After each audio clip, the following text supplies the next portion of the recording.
Hey guys, welcome back to my channel. What if Naruto got broken but mysterious sword? Movie. Naruto Aozuki was enigma to the history of the elemental continent. To both modern and contemporary historians his actions were incomprehensible. He threw himself into the most dangerous of confrontations, saving the lives of thousands of people without discrimination or reason. He never fought for personal gain, desiring neither fame, glory or even honor. It was as though he was a sword forged for the sole purpose of protecting others. A sword that would fight and fight until it could fight no more, a sword destined to be broken. Even at the tender age of 6 years old, when life is just at its beginning, Naruto Namikaze had been forced to mature faster than anyone else his age. Why? 7 years ago, on the night of his and his twin sister, Hitomi's birth, a man wearing an orange and black spiral mask attacked the Namikaze compound. After their mother Kushina Namikaze had given birth to them, the man had kidnapped her, and using some sort of ninjutsu he forcefully extracted the Kyuubi no Yoko from her. Then, using the power of the Sharingan, he controlled the beast and used it to attack his home of Konohagakure no Sato. That night the fox caused nothing but death and destruction. However, his father, the Yondaime Hokage Minato Namikaze, used a powerful sealing jutsu. He used the power to separate the Kyuubi's yang chakra from it and sealed it into his newborn daughter, Hitomi. As for the yin chakra and the soul, he sealed it into his son. Once all that was over, Minato told the village that someone powerful summoned the Kyuubi to destroy the village. But he had defeated the beast and sealed it into his daughter, who would use the power to protect the village. The people, who loved Minato, trusted his judgment and accepted Hitomi as the savior of their village and treated her like a hero. Naruto's life, however, had been a living hell ever since. He had no friends save a select few individuals, since the villagers hated him for possessing the soul of the Kyuubi, and worst of all, his parents had brushed him aside as though he was nothing more than garbage. On their 4th birthday, Naruto was forgotten again. That was 2 years ago. Today he would go and ask his parents if he could train with them and Hitomi like they had been doing for months. On October 10th, the day of his 6th birthday, Naruto walked out of his room and went out to see that his parents were getting the gear ready for Hitomi's training. He went to ask if he could train with them today, but when he got close he heard them only talking about Hitomi and how happy she would be. They mentioned nothing about him. The days seemed to go the same way they went by, every day the same way as they always did. Right now, a 6-year-old Naruto watched his parents teach his younger sister Hitomi their fighting styles with a scroll of jutsu on the side for later. He was hoping that today would be the day that they would finally train him. He hoped for that every day as long as he could remember. That all he ever wanted: their acknowledgement, their approval, their acceptance. Every time Naruto went up and asked his parents, they would just tell him to leave them alone and continue to focus on Hitomi's training, since they believed that she needed it more, since she had the Kyuubi sealed into her 6 years ago on the day of her birth. Even his own godparents, Jiraiya and Tsunade, in their eyes he wasn't worth their time. Finally, after being rejected by the last time, Naruto took it upon himself to get stronger. He went to the village's former Sandaime Hokage, Hiruzen Sarutobi, for training. The kind old man had readily agreed. Unlike the villagers who had seen Naruto as a demon, and unlike his family who had seen him only as a burden, Sarutobi had been the only one to see Naruto as what he truly was, a child in need. Over the next 2 years, Naruto improved at a rate that left the Sandaime flabbergasted. His taijutsu was obviously strong but underdeveloped, though that was only a matter of finding a suitable style to complement his abilities. In terms of his ninjutsu, however, Sarutobi was positive there had never been a greater genius in the history of Konohagakure. He had mastered Kage Bushin within a matter of minutes, and from there, it was only a matter of creating clones to accelerate his growth even further. A few months after Sarutobi began training him, Naruto met Uchiha Itachi, who had found him during one of his training exercises and watched in silence. He was impressed by Naruto's determination and hard work and eventually began talking to Naruto. This eventually led to Naruto's introduction to the Uchiha clan. It was then that Naruto met the Itachi's younger sister, Satsuki. The two had quickly struck up a rivalry with one another, always competing to see who could outdo the other in both training and sparring. They had even bet on who could utilize their elemental affinities first. Naruto had lost only by a few days when he mastered his first wind jutsu, Futon Daitapa, while Satsuki had mastered her first fire, Kaden, Gokakyu no Jutsu. The two had promised each other that they would one day fight in the future to see who was truly stronger than the other. Makoto, the mother of both Satsuki and Itachi, thought it was kind of cute and came to enjoy Naruto's presence within the compound. Naruto's presence within the Uchiha compound brought a new dynamic to the once reclusive clan. While many of the other Uchihas disapproved of Satsuki's attachment to the demon container, her relationship with someone who was considered to be a pariah of the village set a precedent that began a trend for many members of the clan to befriend and associate with outside members of the village. Time passed and many of the more liberal members of the clan began sympathizing with the young boy. They realized that, much like Naruto, the Uchihas were also often treated as outsiders based on events neither of them could control. While a few more conservative elders like Fugaku objected to his presence within the Uchiha walls, their protests were often pushed down by members like Makoto, Satsuki, and Itachi. Under both Itachi and Hiruzen, and now having found a rival within Satsuki, Naruto's growth improved by leaps and bounds. It was only natural then, however, that Naruto's desire to improve, to search for more jutsu to learn, led him to sneak into the Namikaze library to research his father's Ransengan, a jutsu that he felt was his birthright. And he was caught red-handed by his parents. The result was a thunderous backhand across his face that sent him flying into the adjacent wall. "You stupid little bastard, what the hell are you thinking pulling such a stunt?" Minato yelled. "You worthless piece of scum, how dare you take something without permission?" This time it was Kushina who said this. "We give you everything that you need, a roof to sleep under, the clothes on your back, and we feed you, and this is how you repay us. We told you that you would start your training when the academy begins, but no, you go and steal from us just to try and get us to train you. We're training your sister so she can harness the power of the Kyuubi so it won't be a threat to her when she's older, but you on the other hand don't need the training. Now go to your room and stay there." Tears had begun to fall from his eyes. He had never been screamed at like that. His parents hated him, there was nothing more to it. "You heard your mother, get up and go to your room, and you're not getting any dinner," Minato said harshly. "Go." Naruto scrambled to get up and run, but not before screaming at his family, "I hate you all." With that, Naruto ran into the house and headed straight for his room. His family stood stunned at the last thing they were told. They felt a slight pang of pain in their chest for some reason. 000. Later that night, after dinner had ended, Minato and Kushina were in their bedroom thinking about what had transpired earlier that day. "You know, I think that we overreacted with the way we treated Naruto," Kushina said as she put on her nightgown. "Yeah, maybe I shouldn't have hit him, but I was terrified when I saw him trying to learn such a dangerous jutsu by himself like that," Minato said as he laid on the bed. "He could have gotten himself killed for all we know." "Maybe, but I think it's our fault too. I mean, he's been asking us to train him along with Hitomi for years now, yet we ignored him," Kushina said, joining her husband on the bed. "Maybe we should help him a little. I mean, let's at least teach him the basic and some low-level ninjutsu and some taijutsu."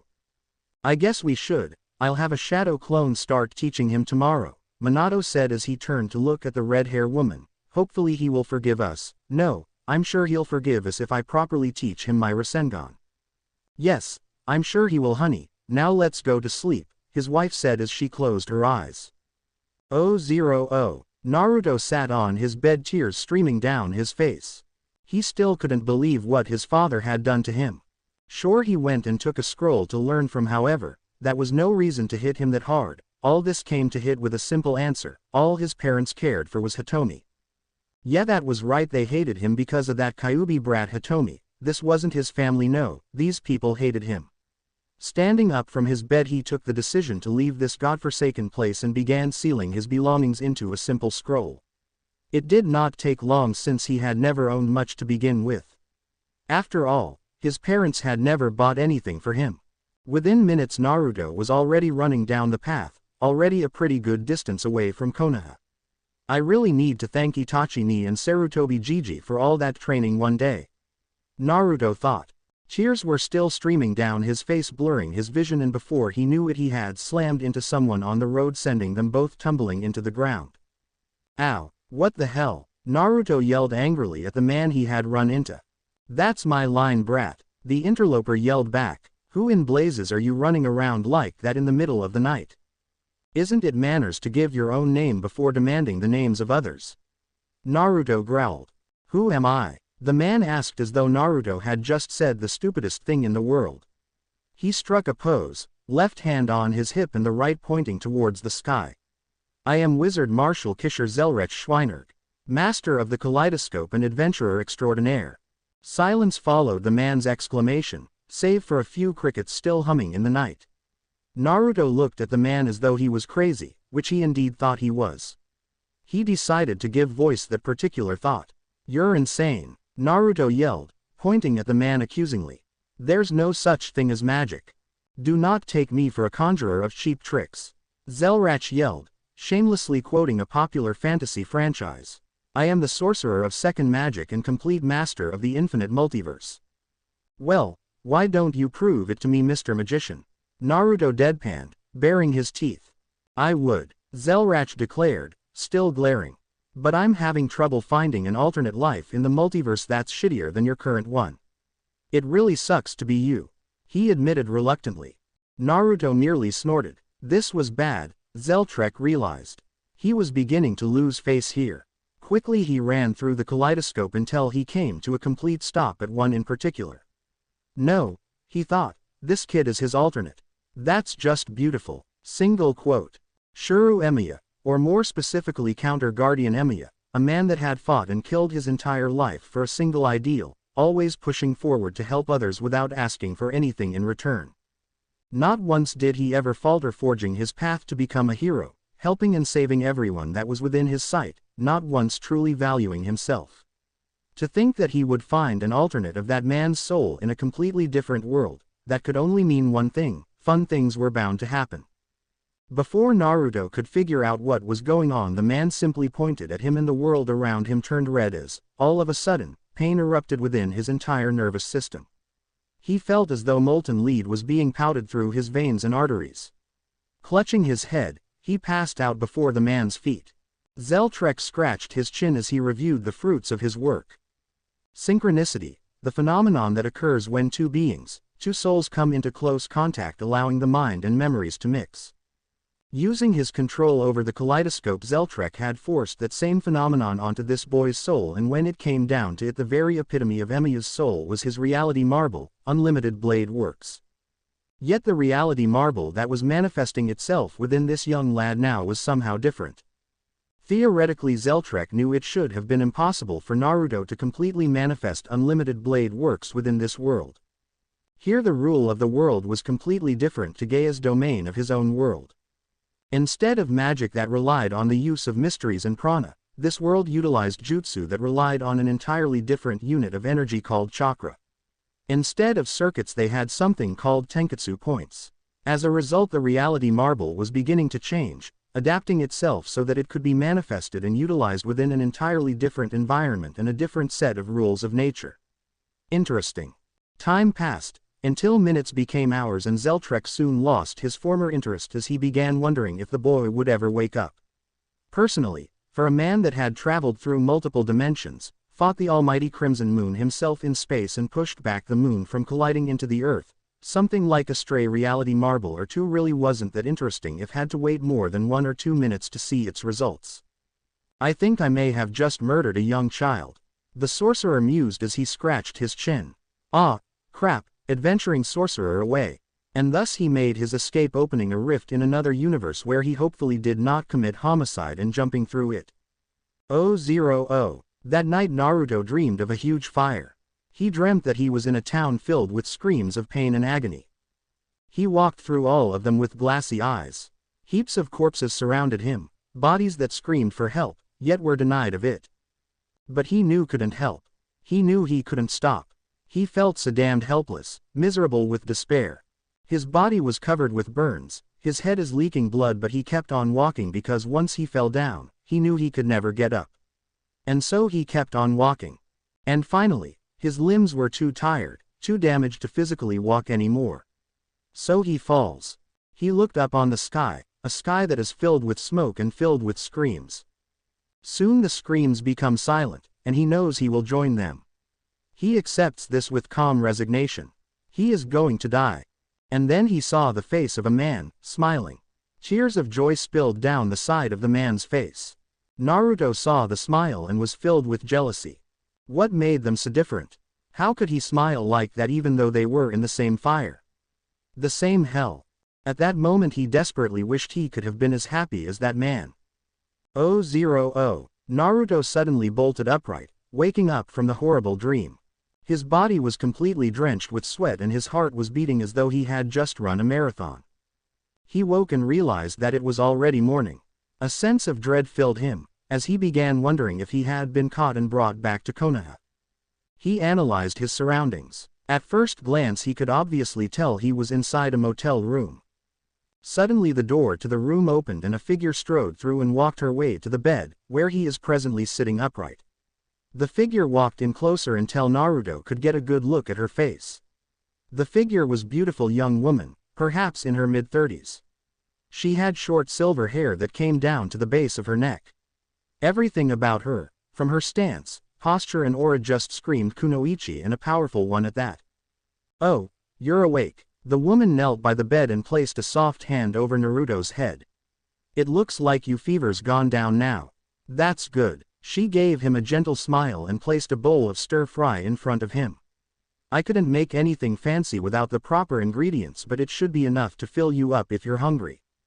Naruto took the spoon to his mouth and ate for what seemed like the first time since the past week.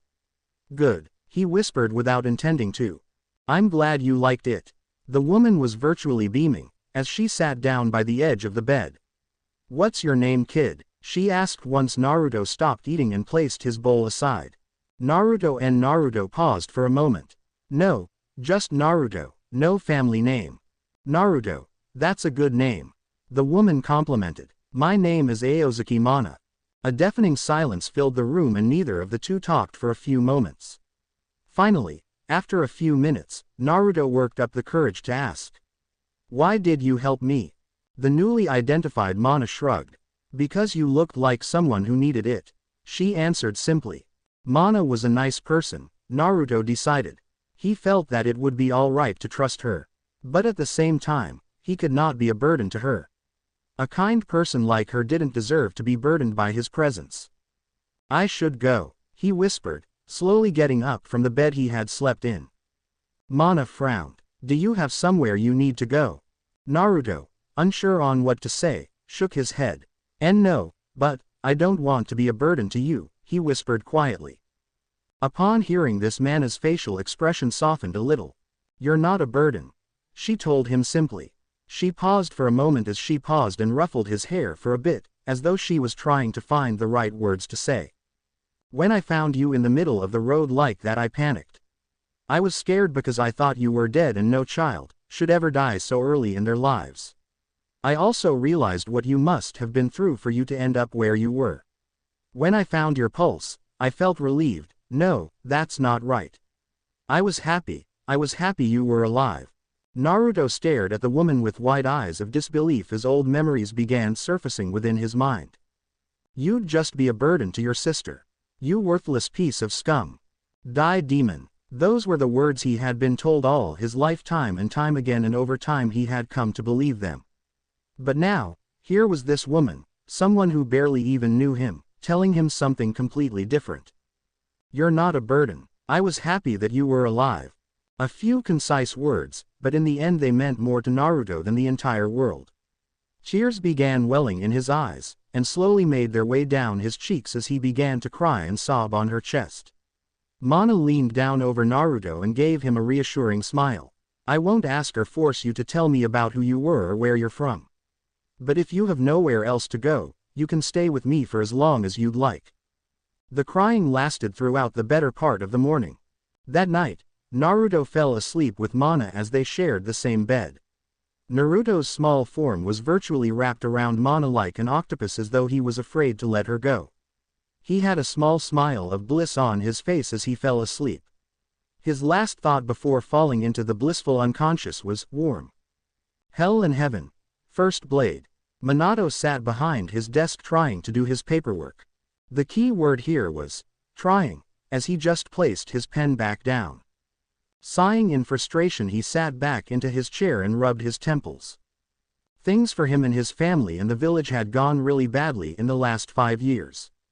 The day after Naruto had been caught trying to learn his Rasengan, Minato and Kushina had gone to his room in order to reconcile and offer him training only to find it completely empty. Assuming he had simply woken up and left before them, the family had continued on their day like normal, believing they could wait until he returned home that day. However, Naruto never came home that day. The day after, the Sandaime had stormed into his office in rage. 000. Minato had been doing his paperwork in his office like he does every day. He was cursing himself for getting the mantle of the Hokage. If he wasn't the Hokage, then he would be with his family right now, but Minato's thoughts were interrupted when he heard someone knocking on the door. "Come in," said Minato before looking to see who it was. He saw Hiruzen Sarutobi coming into his office. Minato was little surprised when he saw his predecessor's face not showing any emotions. Minato knew that Hiruzen was angry, he could see it in his eyes. "What do I owe the pleasure of your visit, Sarutobi-sama?" the fourth Hokage asked. "I want you to explain this," the previous Hokage said, putting down a piece of paper on his desk, while in the meantime his emotionless facade almost showed anger. Minato took the piece of paper and started reading it. He read it once then twice before he slammed his hands on the desk in anger. "Is this some kind of a joke, Sarutobi-sama? I would never sign anything like that," Minato shouted. "Oh, is that it? Then how do you explain your signature and the Hokage stamp on it?" the professor shouted while his emotionless facade was breaking up in anger. I don't know," Minato said in a stuttering tone. 000. Somehow Naruto had filled out an emancipation form with both Minato's signature and stamp on it, making it clear that Naruto had run away from home. Minato had immediately sent Anbu teams to go find Naruto around the village in hopes of finding him. When they returned empty-handed, his hope turned into dread and self-anger. After that, he sent letters to all of the Leaf's allies asking for help in searching for Naruto and sent Jiraiya out in hopes of finding him. Minato sighed and rubbed his eyes tiredly. Ever since Naruto left Konohagakure, his life had taken a completely downhill turn. When they had learned of Naruto's disappearance, Kushina and Hitomi had broken down in tears. Initially, Kushina had demanded that she be let out of Konoha to look for Naruto. Minato had argued against it, stating that it wouldn't make a difference since he had already sent out several Anbu teams and they had no idea where Naruto was to begin with. Kushina had sent him into a wall with a chakra-powered punch when he said that. The following day, Kushina had virtually ransacked the house looking for something, anything that may have evidenced the fact that Naruto had once lived there, only to find nothing. There were no photos of Naruto. Besides a few early baby photos, every family photo included only Hitomi, Minato and herself, along with Jiraiya and Tsunade on occasion. Kushina had tried looking for his belongings next, but the search had turned out just as fruitless as the first. Neither she, nor anyone else to her knowledge had ever given him anything, not even for his birthdays. Sadly, Kushina remembered how she screamed at Naruto the day before he had left, about how they had provided everything for him and given him everything. The irony was that in reality they had given him virtually nothing. Not an ounce of love, not a second of attention, or a single gift. Hell, she couldn't even remember if he had eaten with them during meal times. Fully realizing the impact of what she had done, Kushina spent most of her time in Naruto's room, crying to herself in his bed, unable to forgive herself for the atrocity she had committed. If that wasn't bad enough, however, the final culmination of the Namikaze's misfortune occurred last year when he had tried to teach Hitomi the Rasengan. After Naruto's departure, Hitomi had fallen into a state of depression. She never hated her brother, on the contrary she loved him very much, to the point it teetered between sibling love and incestuous relations. She had always known full well how her parents' discrimination against her brother left him alone and in pain. However, the rigorous training regimen her father had put her through often left her little time to try and reach out to her brother. Yet during the few times she had paid attention to him, she found him to be a kind and gentle person despite all the painful experiences he had endured. Since the day of Naruto's departure, Minato had put Hitomi through an even more rigorous training program in hopes of stopping her from falling into depression. Unfortunately, it had never really worked and instead seemed to backfire as she grew even more depressed. She had advanced through the first stage of the Rasengan, which emphasized chakra rotation, within a week. When she began learning the second stage of his jutsu, however, things had gone wrong. She had enormous trouble focusing denser chakra within her hand. As she began her third try, however, a pulse of demonic chakra had begun leaking out of the seal. Hitomi had screamed in agony as seal began burn through her skin. Before Minato could even try to repair the seal, red chakra that had leaked out of her seal rapidly grew to a cascade and began taking shape into the chakra form of the Kyuubi no Yoko. The beast let out one final roar before it vanished in a red flash. When the dust settled, everyone had gathered around the demolished Namikaze estate. Thankfully no body had been killed or seriously hurt by the giant explosion of chakra. Hitomi, however, suffered terribly from the explosion. She had lied still unconscious inside a crater, smoke still steaming off of her seal which had burned itself into her skin, never to go away. She had been a ghostly shade of white, having lost gallons of blood, and not only that but she was no longer the Jinchuriki of the Kyuubi's chakra. Minato sighed. In the aftermath of the Kyuubi's release, Hitomi's chakra coils had been severely damaged. Along with losing the Kyuubi's chakra, she no longer possessed her vast reserves of chakra, a trait shared by all Uzumakis. For all practical purposes, Hitomi now possessed similar reserves to that of a ninja coming from a civilian family. It was as though the heavens themselves had been punishing the Namikazes for what they had done to Naruto. Minato sighed, shaking his head to get the depressing thoughts out of his head. He had a meeting with the Kazekage later today and he needed to make sure he wasn't completely depressed for it. A Hokage's work never waits after all. 000. The meeting with the Kazekage itself went by very quickly. In the end, it was only a simple revision of their former treaty based around limiting Konoha's economic activities within Kase no Kuni. After the Kazekage signed his name onto the now renewed treaty, rather than making a move to leave, he waited patiently in his chair waiting to gain Minato's attention. "Before I go," Subaku no Kanbei stated as he leaned back into the chair and stared at Minato. "Your son was spotted near the borders of Sunagaku a little over 1 month ago." Minato's eyes widened momentarily but for the most part was able to hide his surprise. "I see," Minato said, carefully waiting for the Kazekage to go on. "It seems he had something of a scuffle with my son during one of their patrol missions." "Which son did he fight?" Minato asked, fearing the worst. Gaara Subaku, the Jinchuriki for the Ikibi, was one of the worst kept secret weapons of the elemental nations. He was notorious for his psychotic rampages and insane lust for blood. "My youngest son, Gaara," the Kazekage informed, confirming his fears. Though, he added with a touch of amusement, calling it a scuffle may be an understatement considering he had to battle Gaara's fully transformed state. "What? This time he wasn't able to hide his shock at all. What happened? Is he all right? Where is he now?" It wasn't until he noticed the small smile on the Kazecage's lips did he realize he had just completely lost his composure in front of a visiting cage.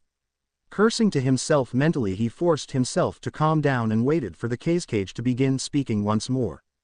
Still sporting a slight grin, Subaku resumed once more, answering each question in turn. "Your son defeated Gaara and made his escape before the first squad arrived at the scene. I would assume that he was alright considering he was able to avoid being caught by all of the retrieval squads I had sent out after him.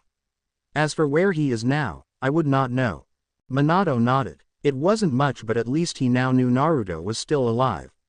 With some luck and Jiraiya's spy network they should be able to pick up his trail, find him and hopefully convince him to come back home to Konoha. "Thank you, Kazekage-sama, I will not forget this." Sabaku shrugged, brushing off the gesture. "Do not thank me, Hokage-sama. Rather, I should be the one thanking Naruto. After his fight with Naruto, Gaara has changed and become much calmer since then. I look forward to meeting him when the time comes." 000. For the first time in years, Minato Namikaze was actually looking forward to going home. He was anxious to tell Kushina the news and contact Jiraiya so that they could get on Naruto's trail as soon as possible. When he arrived home, however, back to the newly rebuilt Namikaze estate, he was surprised to find both Jiraiya and Tsunade already there. He invited the two to dinner and once they sat down at the table he told Kushina what he had learned from the Kazekage earlier that day. Jiraiya grinned. "I'm already one step ahead of you, Minato. Do you know the bridge that was completed 2 weeks ago in Nami no Kuni, Wave Country?" They're calling it the Great Aozuki Naruto Bridge. I think it might have been named after him. Naruto isn't exactly a common name after all. He changed his name, Kushina asked, hurt evident within her eyes. I suppose I shouldn't be so surprised, should I? She said sadly. It's not like we were ever real parents to him. Minato went over to Kushina and placed a hand on her shoulder, making her look at him, and said to her, Kushina, I said that I wouldn't give up on Naruto until I brought him back, and I intend to do just that. We will make things right again, I promise. Kushina looked up and smiled, hopeful that they would make it up to Naruto and that return everything was finally going to start getting better again after this whole ordeal is over. Do you know what happened? She asked, her curiosity leading her to wonder exactly what Naruto had done to get a bridge named after him. Well, have you heard of the shipping magnate known as Gato? Jiraiya asked, making those around him collectively nod. Well, it turns out that he was also an extremely powerful crime lord. Slavery, drug running, smuggling, you name it, any form of illegal shipping and movement can be traced back to him and his company. What does this have to do with Nami no Kuni? About a year ago, Jiraiya explained, this little bastard started an entire monopoly on the imports and exports of Nami no Kuni. After that, he began starving the entire island to bring it under his control. He pretty much crushed anyone that tried to resist him. Hell, he even publicly executed a few guys just to show the people what happens to anyone that tries to mess with him. Sounds like a bright little ray of sunshine, Tsunade commented dryly. Jiraiya nodded. There was one way to break Gato's monopoly though. A man named Tazuna began building a bridge to connect the small island with the mainland. It was their only hope for the people of Nami no Kuni to start up trade again and break Gato's stranglehold on their nation. I know that name. Minato spoke up suddenly, his eyes lighting up in recognition. He came to the Konoha a few weeks ago and hired a small genin team for a C-rank mission. What happened? Kushina asked. It turned out Tazuna had lied about the difficulty of the mission. Minato recounted somberly. They were ambushed by the Oni Kyodai, demon brothers, and a genin got killed in the process. After that, the Jonin sensei found out what was going on and realized they would be facing the Kurigakure no Kijin, demon of the mist. They aborted the mission and came back to Konoha. I assumed Tazuna was killed after that. Well, Jiraiya intervened, continuing the story from there. It turns out Naruto came across him while the man was trying to sneak his way back into Nami no Kuni. After hearing him out, Naruto agreed to escort him back home and protect him until the bridge was completed. After that, the accounts become a little dubious, but if my informants in that area are to be believed, he fought Zabuza Momochi and his accomplice twice and won. Then after that, he killed Gato along with his entire mercenary army. Just to wrap it up. As Jiraiya finished his narrative, the people around him were gaping like fish. He fought an A-rank nuke nin and won? Kushina asked in shock. Even Minato, who already had some idea of Naruto's combat prowess from the Kage's account of his fight with Gaara, was still surprised that his son could already beat such a notorious ninja.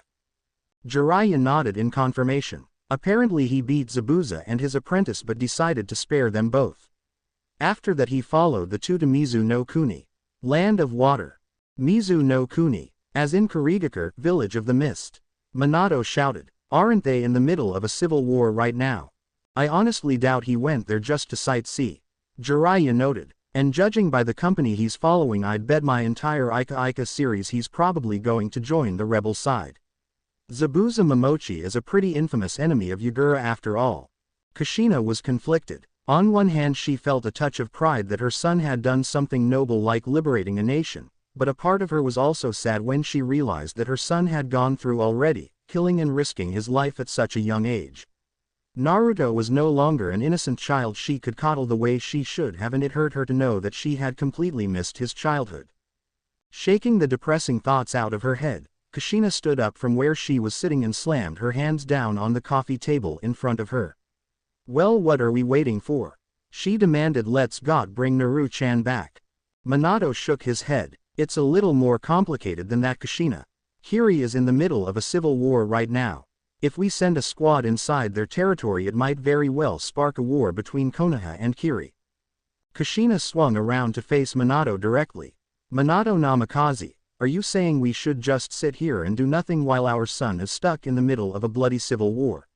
She yelled angrily. glaring at Minato with a look that promised much pain, if he didn't answer with great caution. Of course not. Minato raised both hands to make a conciliatory gesture, but the fact remains that we still don't know Naruto's specific location right now. Hearing Kushina growl, Minato immediately sped up, in a slightly higher-pitched tone. I'm just suggesting we wait until Jiraiya finds out exactly where he is, before going in and getting him out. He finished quickly. I'm going to be on that team and we're going to be setting out the minute we find out where he is. Kushina informed him in a voice that brooked no argument. Fearing for the existence of his manhood, Minato mutely nodded, thought secretly he worried for the safety of his wife. It had been years after all, since Kushina had been in the field. Already he began wondering who to assign to this mission to accompany her. Mollified, Kushina sat back down in her seat and sighed sadly, her mind worrying if she would ever see her son again. Naruto, please be alright.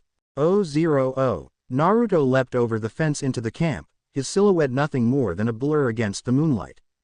His crimson coat was completely soaked in blood, though none of it was his own. Around him sounds of battle were raging on as steel clashed against steel and men cried out as fatal blows cut into their flesh. From the darkness two Kirinins flanked him from both sides, hoping to ambush him. Naruto jumped, twisting his body in the air and narrowly dodging both swords that had moved to slice him in half. He traced Kansho in his left hand and Bakuya in his right, and thrust them both into the chests of these attackers, all in the same motion of his dodge. Landing gracefully on his feet, Naruto continued to run forward as though he had never been stopped in the first place. Seeing a group of enemies a short distance away, he jumped high into the air before landing in their midst. Before any of them could react, he traced several swords around himself and launched them simultaneously in all directions, killing many of the ninja in the process. He then finished of the remaining enemy by tracing a new set of the yin and yang swords and systemically killing them one by one. After finishing off the last soldiers, Naruto stopped and took his signature stance, readying himself for more attackers to jump out at him. When none came and the clearing was silent, he reinforced his sight and hearing to better take in his surroundings. For the most part, the defenders were falling back into the small fortress in the middle of the camp. He heard the small pattering sound of running behind him and turned around to see Haku, Zabuza and Suigetsu leap into the ring of corpses he had been standing in. Well, Naruto asked them, it's as bad as we knew it would be. Zabuza told him gruffly, this is a concentration camp for bloodline clans. A fucking slaughterhouse to kill them off nice, slow and systematically. Zabuza shook his head, shit Gaki, there are things in here that even I wouldn't do. Coming from a guy that slaughtered his entire academy class to graduate, that said a lot. Naruto nodded, doing his best to ignore that nagging sadness he felt at being unable to have saved many of the people here. No, he knew he could never have been able to save all of them in the first place. The important thing was to save those he still could. We should hurry before the enemy have chance to regroup. Where are the prisoners being held? The question was directed at Suigetsu, who pointed towards the west wing of the camp. My clan and most of the others were kept there. Come on, I'll lead you there. The four quickly ran through the camp, killing anyone who was foolish enough to get in their way. They made their way to a section of the camp that contained several rows of buildings that looked more like warehouses or barns rather than human settlements. Naruto kicked the nearest door open. Slight illumination from the stars along with reinforced eyes gave a clear view of what was inside. Though the building itself was fairly large, it was impossible to tell from the inside. Every inch of space had been used to cramp stalls upon stalls against one another. Yes, stalls, the kind that were used to house animals rather than human beings. While the building itself looked as though it would collapse at any minute, its inhabitants looked far worse. All of them wore a standard gray prison outfit with a long-sleeved shirt and long gray trousers with straw sandals. They also had steel collars around her neck with special seals placed on it so that it would suppress their chakra, effectively stopping them from using ninjutsu.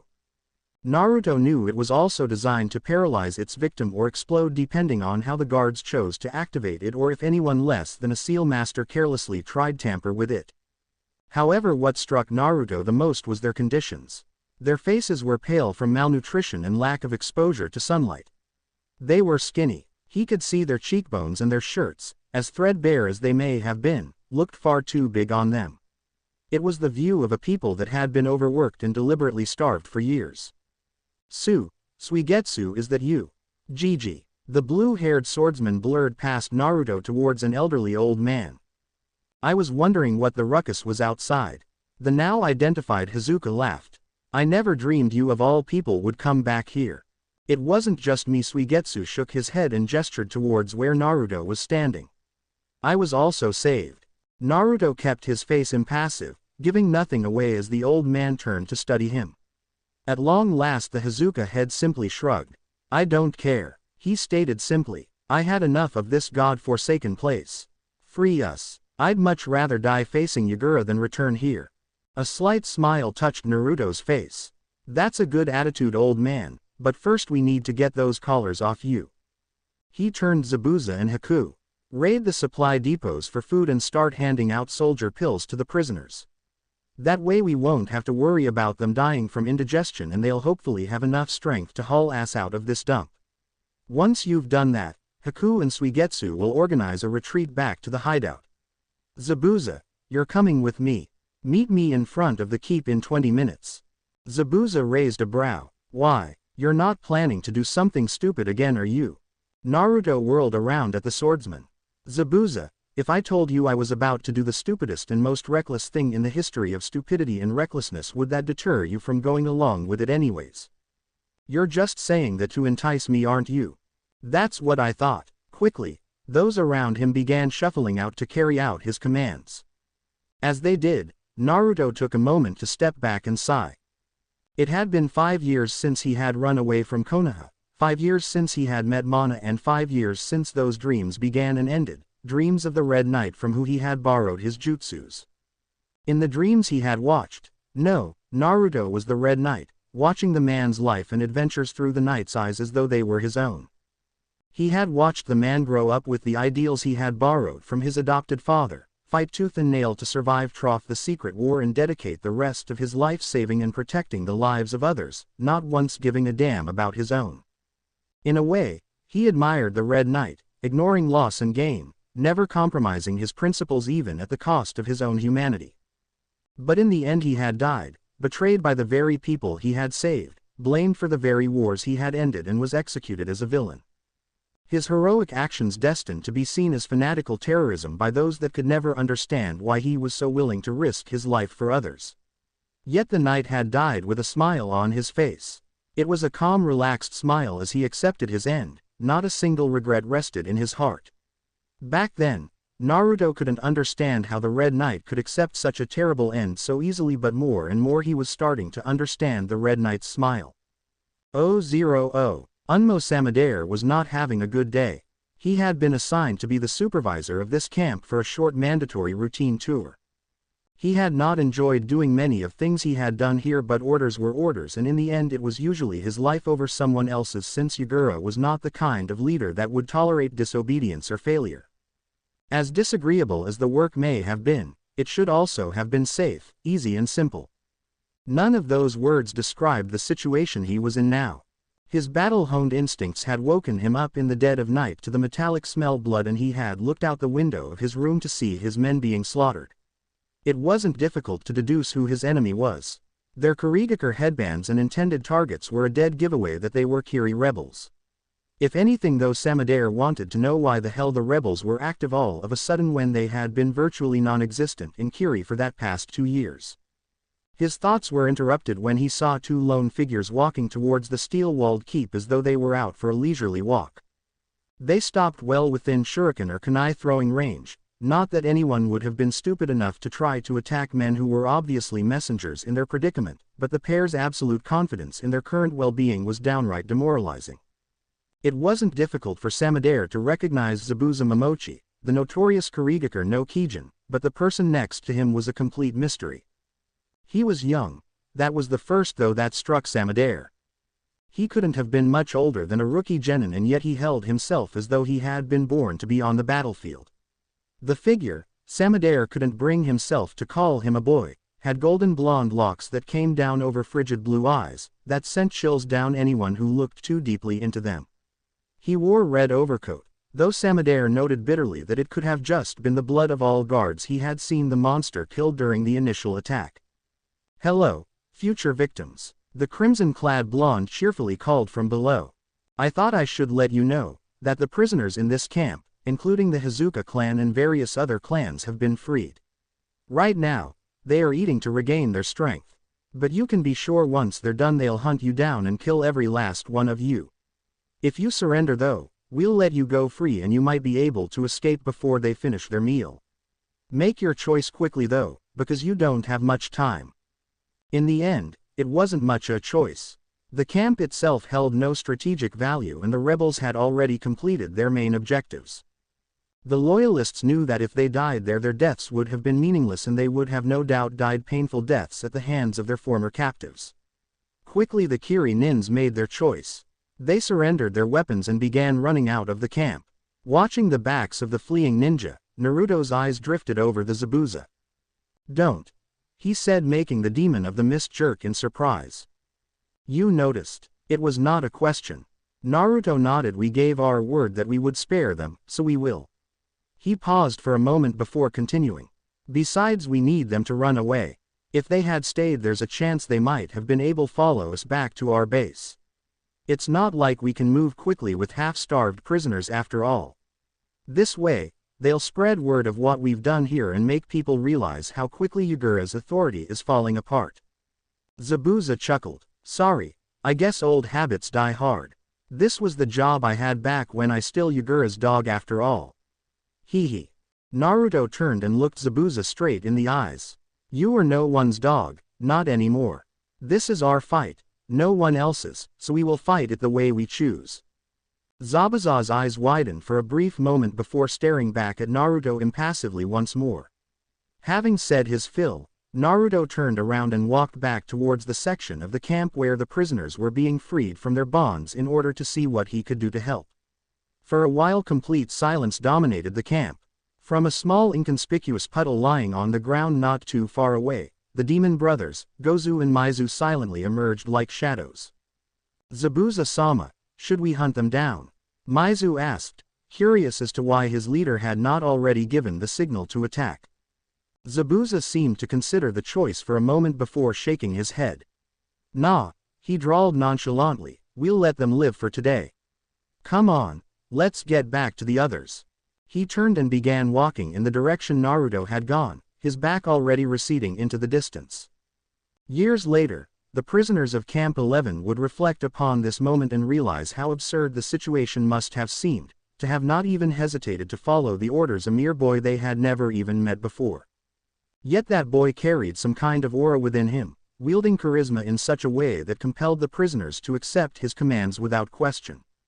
As one Hazuka would later comment, "I followed the Crimson Knight, out of the concentration camp and into battle, not because of any reason or logical thought, but out of instinct. It was as though every fiber of my being was screaming at me to follow this man. I'm not sure why I did, but maybe it's because I somehow knew I was about to witness the birth of a great legend." A small boat moved quietly across the misty water, its light gray hull blending in nearly perfectly with the foggy background. Upon the bow of the small schooner, Kushina Uzumaki Namikaze leaned forward on the rails and sighed as she looked into the thick curtain of the impenetrable mist. It had been 2 whole months before Jiraiya had returned to Konoha with more information about Naruto and the current situation in Kiri, and the news wasn't good. It seemed the village of the Bloody Mist had somehow become even bloodier in the recent weeks. All over the map, rebel forces that had laid dormant only weeks before had suddenly taken up the fight once more against Yagura, attacking peripheral ninja outposts and performing nuisance raids against the Mizukage's supply lines. The rebel forces themselves were divided up into several separate factions distinguished by numerous different clans and organizations, all with different interests. At the center of these groups was the small group known as the Burbusu Braves. They were neither the largest of the group of the rebels nor the most dangerous, but they were the most notorious. They were the ones that attacked the most strongly fortified positions, took on the most dangerous tasks and had the greatest successes compared to the rest. What was most striking about this particular group was that they seemed to be more focused on saving people more than just killing enemies. Sometimes, people needed a symbol of hope, and they had become that symbol. Surprisingly, they were led by Zabuza Momochi, the Kurigakure no Kijin, and someone they now called the Shinkushi, Crimson Death. Jiraiya's contacts had told him that a boy matching Naruto's description had been spotted amongst this same group. A part of Kushina was excited to see her son again, to have a chance to finally apologize for everything she did and didn't do and mend broken bridges. But the other half of her was scared of what he may have become, of how he may react when he sees her. Behind her, the team Minato had assembled to bring Naruto home rested on different parts of the ship. Kakashi stood leaning against the mast, his signature orange Ika book pulled out and stuffed in front of his face, though the lack of perverted giggles and an occasional fidget told Kushina that he felt far more anxiety than he would have preferred displaying. It made sense that the Yondaime Hokage would send his last surviving student for this mission. Kakashi was a tracking specialist and a powerful shinobi in his own right. Closer to the stern of the ship, Jiraiya, much like Kushina, was leaning against the rails, looking uncharacteristically worried as he waited for the ship to make port. Near him, Uchiha Itachi sat cross-legged with his eyes closed in complete silence. He had stayed in that position the entire voyage so far and showed no signs of moving. The final addition to the 5-man team was resting in his cabin below on the lower decks of the ship. Like Itachi, Sarutobi Hiruzen had also volunteered for the mission once he had heard of it. Both Minato and Kushina were more than a little shocked to see the legendary shinobi no Kami come out of retirement to go find his surrogate grandson. After a few more hours of sailing, the small schooner stopped about a mile away from shores of Kiri. The 5 ninja jumped off the ship and used water walking to run across the surface of the sea and reach land, so that their movements would be inconspicuous. They stopped outside a medium-sized town. From there, Jiraiya went off alone to meet the contact that had given him the information. It was a very normal procedure for a mission, but each member of the 5-man squad had personal feelings about the mission and that turned their anxiety into restlessness. About an hour later, Jiraiya came walking back, a frown on his face. "This isn't good," he told them as soon as he reached their location. "According to my contact, the rebel forces are already on the move. Apparently they're gathering together in order to try to coordinate their efforts against Yagura." Sarutobi frowned. "This does complicate things," he agreed. "If the rebels of Kiri are gathering for an attack against Yagura, then our window for the mission will be far more limited than we thought. With the area far more hostile, both sides will have their forces on full alert, so we will have to be careful." Jiraiya nodded. "If there is a battle though, then there's a good chance that we'll find Naruto there. The problem is getting close enough to convince him come home without actually getting caught up in the fight." "What do we do then?" Kushina asked, deferring the decision to the former Hokage, who was by far the most senior member of the group and therefore the squad leader by default.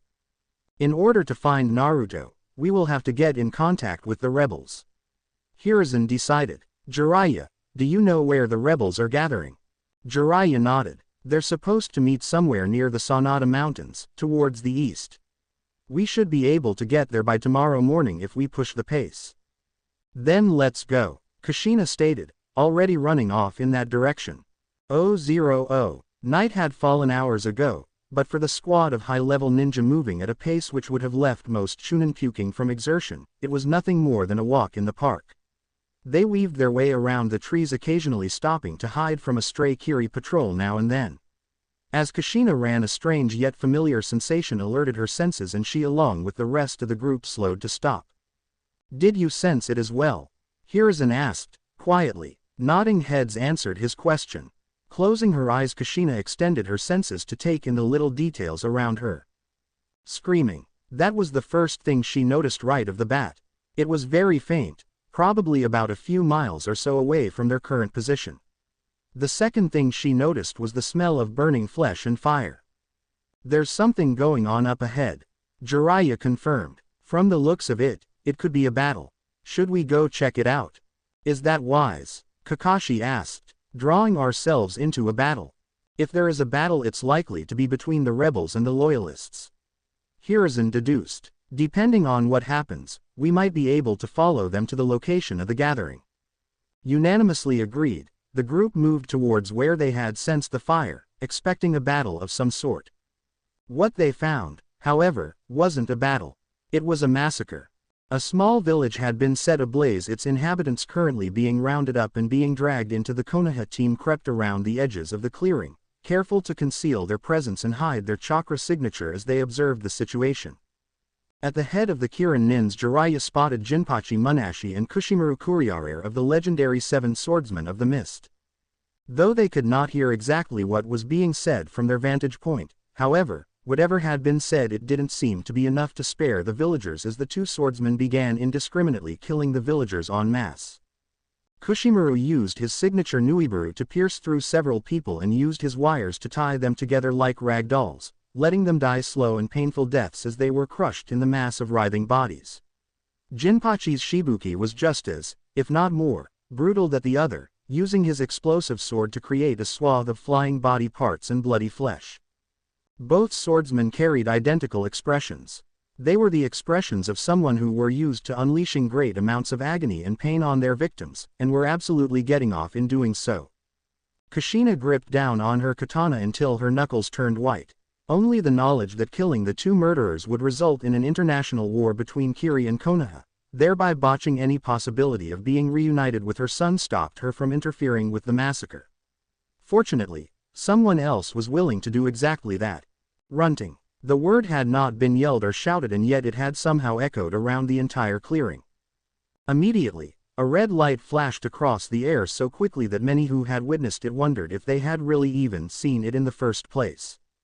Jinpachi paused for a moment to blink and then looked to his chest to see a gaping hole in the middle where his heart should have been.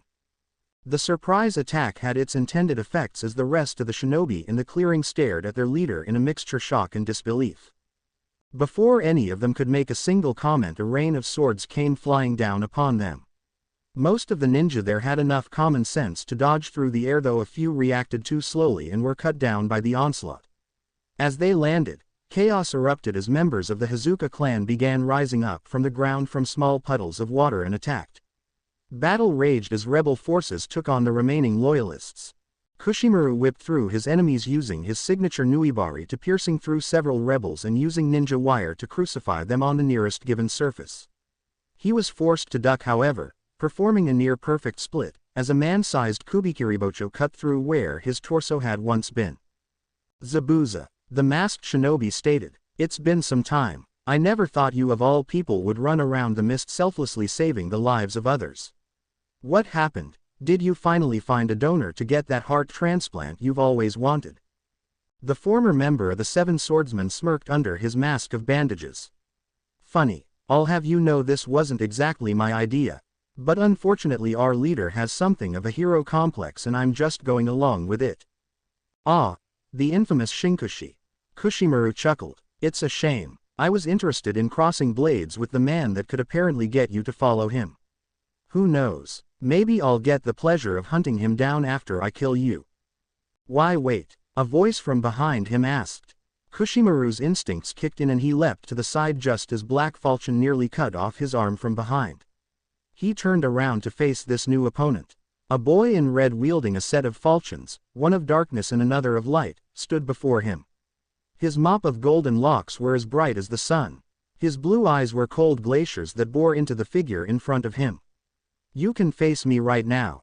Kushina's heart stopped when she saw Naruto for the first time in 5 years. It was the first real look she had bothered to give her son since the day she had first held her twins in her arms 13 years ago. An onrush of emotion flooded her heart, joy, pain, relief and regret, as she watched her Sochi stare down the legendary swordsman of the mist. For the rest of the Konoha group, to say that they were shocked would have been akin to saying that Tsunade was a little bad at gambling. "Naruto's the Shinkushi," Kakashi whispered in disbelief. Jiraiya frowned, knowing this would only complicate things further. You couldn't just take away a key leader in the middle of war and not expect repercussions. Hiruzen and Itachi were the quickest to get over their surprise. The Sandaime now sported a proud smile on his face as he watched Naruto. He had always known that the boy would go on to do great things, but even he never imagined that Naruto could have accomplished something like this so early in his life. "Naruto, you truly are the most unpredictable and surprising person I have ever met," Itachi thought with a slight smile slightly mirroring the former Hokage's. Zabuza glared at the new interloper. "What the hell, Gaki? I was fighting him." Sorry Zabuza, Naruto answered, silent rage evident in his voice. There were many things in this world that could piss him off, but murdering innocent people for enjoyment was definitely near the top of the list. But I'd like to be the one to kill him if you don't mind. Zabuza, immediately recognizing the source of Naruto's ire, took a step back and nodded. There were many things Zabuza would have risked his life for, but fighting a former member of the Seven wasn't one of them. It was nice knowing you, Kushimaru. I hope Kami has mercy on your soul because the Gaki will show your body none. Single quote. The battle erupted and Kushimaru sprang towards and sent a sharp stab towards Naruto's unguarded vital point. Naruto blocked the sharp needle-like sword with Kansho and immediately spun around to counter with Bakuya, aiming to slice off the man's sword arm. The masked swordsman twisted his body out of the way, dropped onto the ground and tried attacking Naruto's knees. Naruto jumped and slammed both feet down onto the sword. The reinforced stomp buried the steel sword into the ground, threatening to break it. In the same movement, Naruto simultaneously brought down both falchions in a pincer movement towards Kushimaru's throat. Kushimaru threw his head back, feeling the swords graze across the edges of his mask, before yanking his sword out of the ground and black flipping away from the crimson-clad blonde in an attempt to gain some distance. Naruto didn't follow. Instead, he simply returned to his earlier stance, drawing both his arms away from his torso, leaving it completely bare. It was a stance that invited attacks to the fatal openings it left, and as Zabuza best described it, you'd have to be batshit crazy mother f***cker with balls of iron to use that kind of style. The entire exchange lasted only 2 or 3 seconds at most, and now both swordsmen drew back from one another, analyzing their opponents and planning out their next moves. A breeze passed through the clearing, rustling Naruto's coat.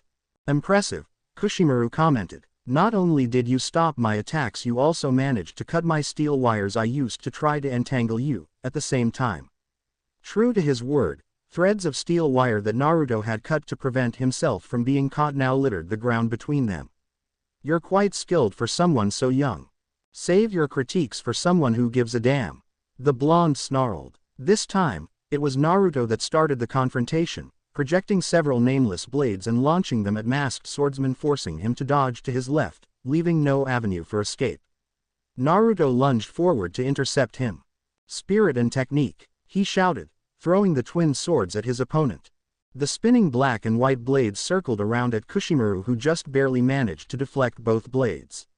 Flawless and firm, Kushimaru lunged with Nuibari and thrust it at Naruto's open throat.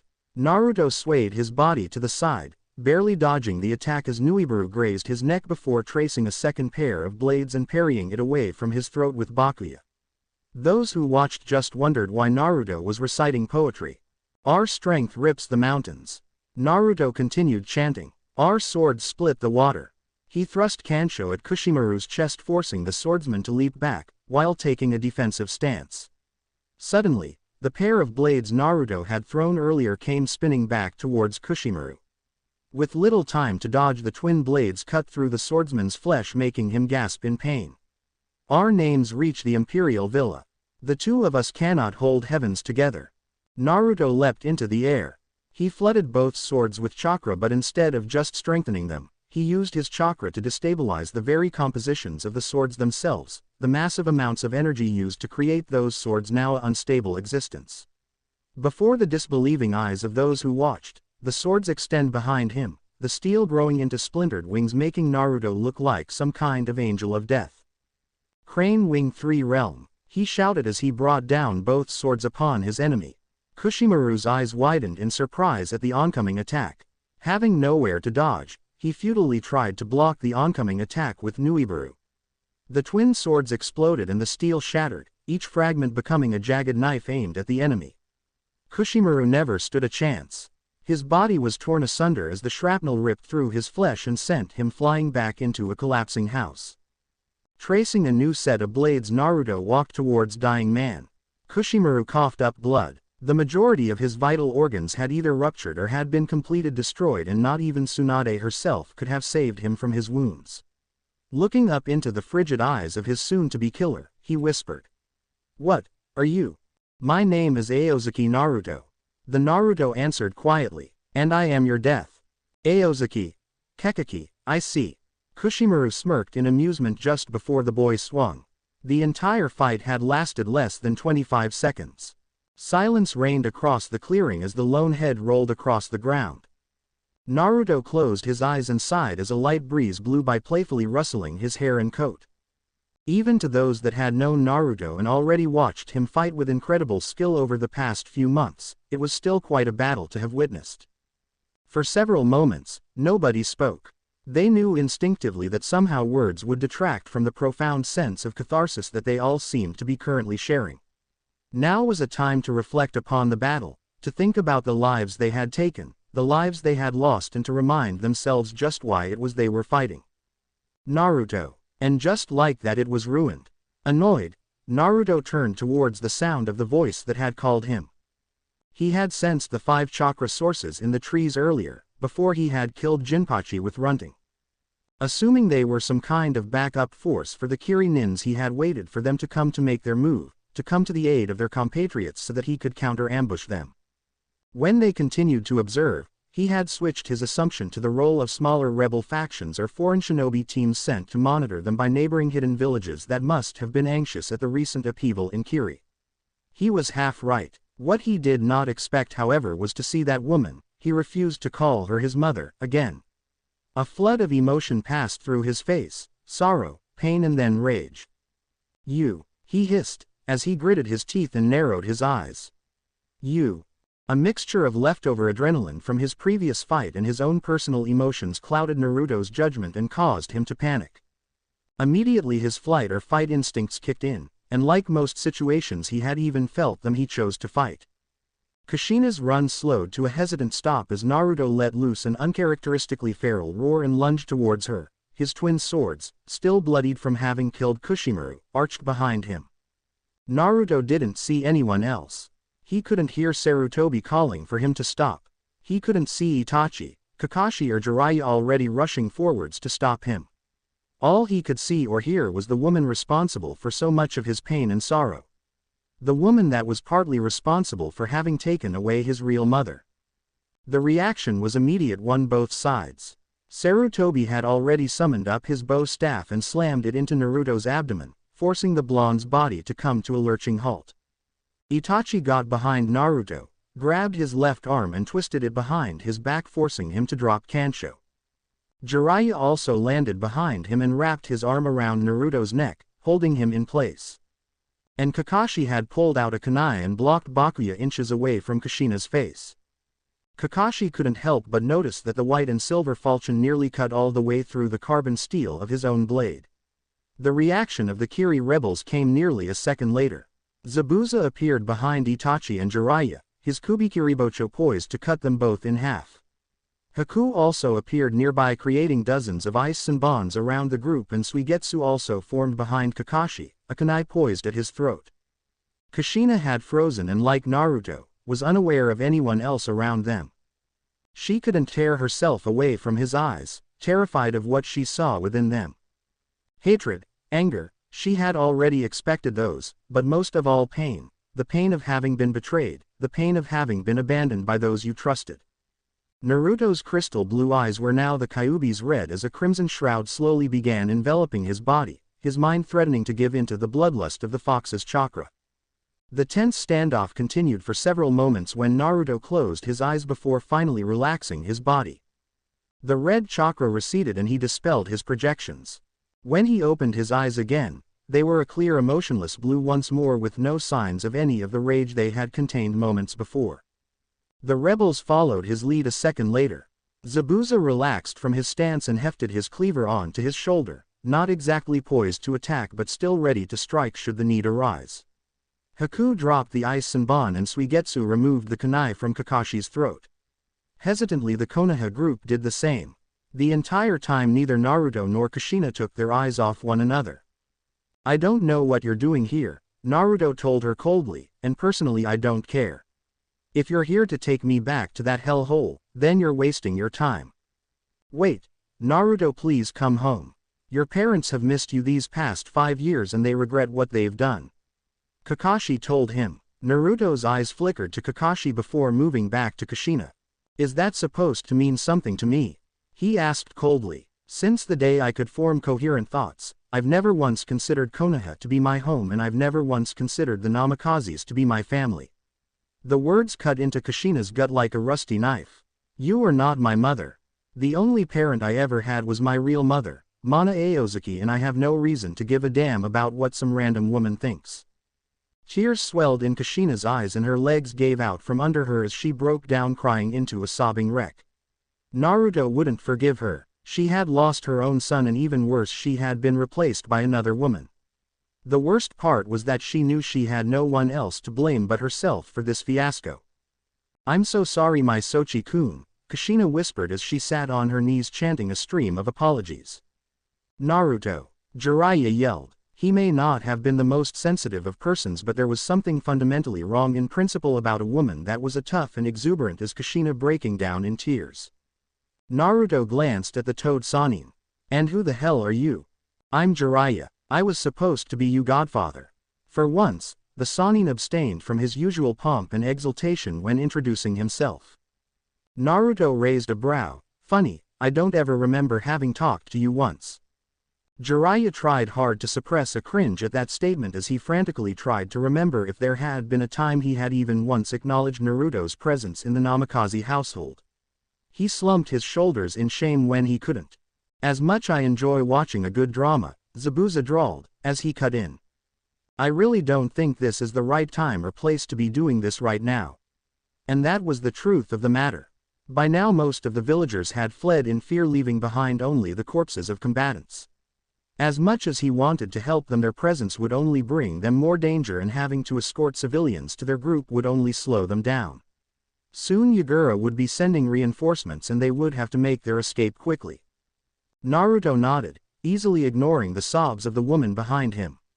We should start heading back. He agreed. Suigetsu walked over to where Jinpachi had died and hefted Shibuki into the air, the sword he had dropped prior to the ambush, which by some miracle managed to survive the attack. Suigetsu gave the sword an experimental twirl in his hands and said, just so you know, I'm keeping this. The next time though, could you try not to destroy the legendary weapons of the guys you face? Not all of us can just waltz around creating any sword we want just by looking at them, you know. Naruto resisted the urge to face palm. It was good to know that his friend knew his priorities. Oh, why are you following us again? Naruto snarled. Both the rebels and the Konoha team had quickly set off from the site of the battle as they headed towards the Sonata Mountains, though not before Naruto had left behind a couple hundred clones to bury the dead. They were close now and dawn was soon approaching, the red orb already creeping over the horizon. Our mission was to bring you home, Naruto, Itachi told him in his usual monotone. Until that mission is complete, we cannot return to Konoha. You know damn well as I do, that place has never been my home, Itachi ni. Naruto hissed. And even if you all manage to overpower me and try to take me back by force, which I admit you could probably do, I'll have you know I can create swords inside my body. I could probably stab through all 8 of my vital points in less than a split second and kill myself before you even come close to taking me. Sarutobi was taken aback by that. That's a little extreme, isn't it, Naruto? Naruto snorted. Gigi, there wasn't a single day that passed by in that village when I haven't considered killing myself. You should know better than most that there are far worse things in life than death. The old man nodded sadly. He had an inkling of what the blonde had gone through during his time in Konoha, but he never imagined that it had been so bad Naruto would have been willing to end his own life to escape it. Behind them, Itachi shifted, but gave no other reaction to the anger he felt at Naruto's treatment during his childhood. A sniffle came from the rear of the group where Kakashi and Jiraiya were supporting Kushina, who had silently been weeping tears for most of the way there. Naru-chan, she whispered.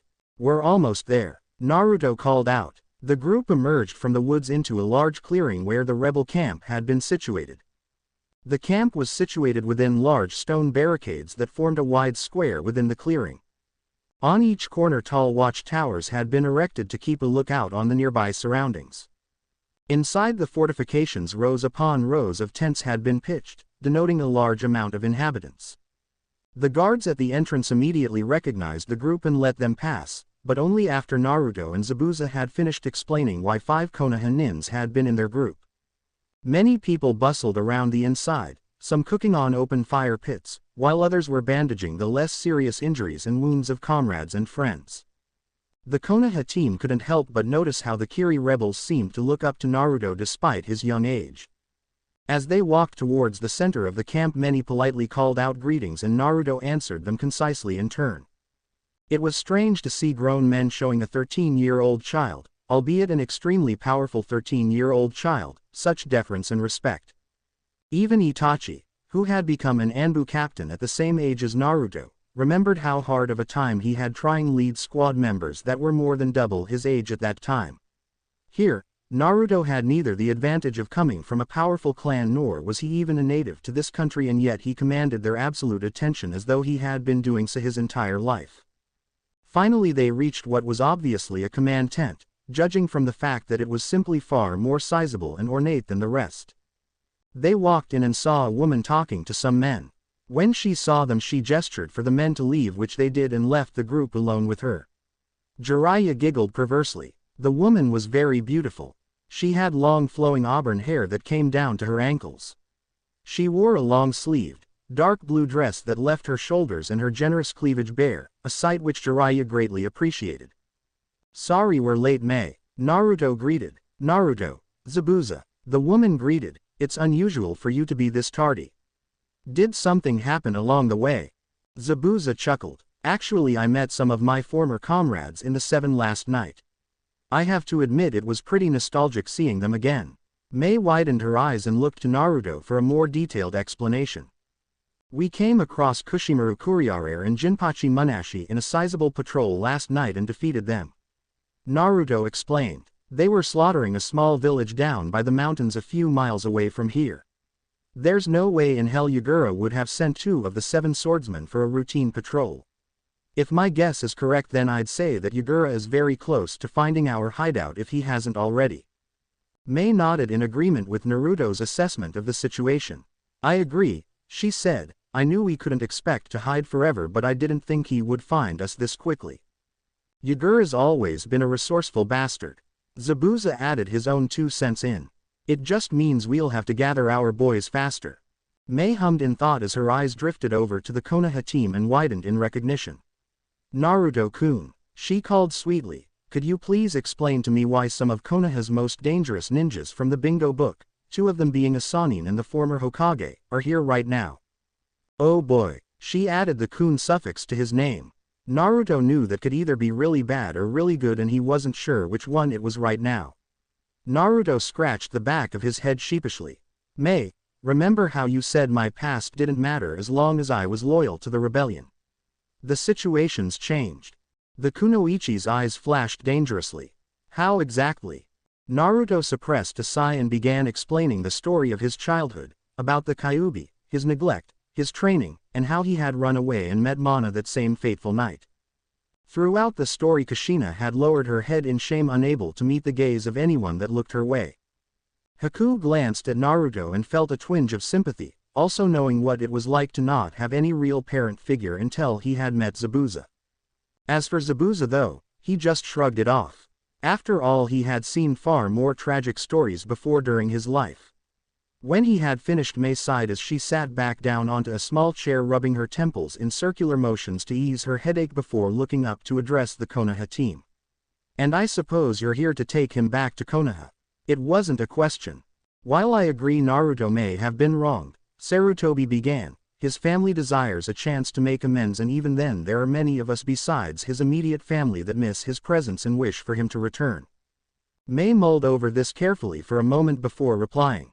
"When Naruto first joined us, I was told that his mother was Mana Aozuki, a former Kiri kunoichi who I had always admired even before the purge, but I never imagined something like this would ever happen. The rebels of Kiri have no desire for a war against Konoha," she told him, "nor do we intend on going against your wishes. However, the organization of our forces is closer to that of an alliance between the many rebel factions that had banded together to fight. Being a leader of one of the Burbusu, Naruto technically doesn't have to answer to anyone, and therefore there is no one here that can force him to return. He explicitly stated from the very beginning that his loyalty lay only with his ideals and that he intended to leave once Yagura and his forces had been defeated. We accepted this condition despite its inherent risk since Naruto was and still is a necessary ally. As Jinchuriki of the Kyuubi no Yoko, he is the only one amongst us who can even hope to defeat Yagura. For the Konoha team it was a lot of startling information to swallow at once. To begin with, the fact that Naruto was the leader of the Burbasu came as a bit of a surprise. In hindsight, while Zabuza had never shown Naruto the same deference they had seen from many of the Kiri rebels during the time they'd been there, Zabuza had always turned over the actual command of the group to Naruto and accepted his decisions without question. The idea that one of the most bloodthirstiest of the 7 legendary swordsmen of the mist would look to a 13-year-old boy for leadership, regardless of how powerful and intelligent that said boy may be, was nearly incomprehensible. If that wasn't mind-boggling enough, Naruto was apparently now the Jinchuriki of the Kyuubi no Yoko. Once more, they realized it was probably something they should already have known. During the confrontation when Naruto had almost killed Kushina, he had been leaking out a fair amount of the Kyuubi's chakra. That should have been obvious. However, the main question now was how the hell did Naruto come to possess its chakra? Wait a minute, Kakashi said, reaching for the back of his pouch and pulling out a tri-pronged kunai. Sensei needs to know about this. Would you mind if I summoned the Hokage here right now? Mei nodded in response. Naruto's gaze lingered on the Hiraishin kunai before he scowled. I really don't feel like having to deal with that bastard right now. Can I leave this to you, Mei? He asked her. The buxom woman nodded, really hating the fact that she had chosen to become the overall leader of the movement against Yagura. Naruto dipped his head in gratitude and walked towards the entrance of the tent. As he did so, Kushina moved to follow him, most likely to try and talk to him again. Don't, he snapped at her coldly. He really did not want to have to deal with his former family right now. He shook his head and nearly stormed out of the tent, followed by Haku and Zabuza. Silently, Hiruzen also slipped out of the tent and followed Naruto, something the blonde-haired Jinchuriki did not object to. As they made their way outside, Naruto gestured for the Sandaime to keep walking with him. For a few moments, they walked quietly down the endless aisles of tents, until Zabuza finally decided to break the silence. So you're the son of the hotshot Yondaime Hokage, huh? He shook his head in disbelief. I can't believe I didn't see the resemblance. Still, I suppose I shouldn't be too surprised, huh? It's just like Mana to adopt some neglected kid. Naruto hid his surprise, not having heard much about his mother's past. I wasn't aware you knew her. I never knew her personally, but I did meet her once. Zabuza told him. Back when I was about 15, during the time I joined the 7 Swordsmen, he recounted, Yagura began ordering the execution of a few clans, calling them traitors of the state. Back then, no one could have even imagined that it would lead to the Kekari Genkei massacre it became. Well, no one except Mana, that is.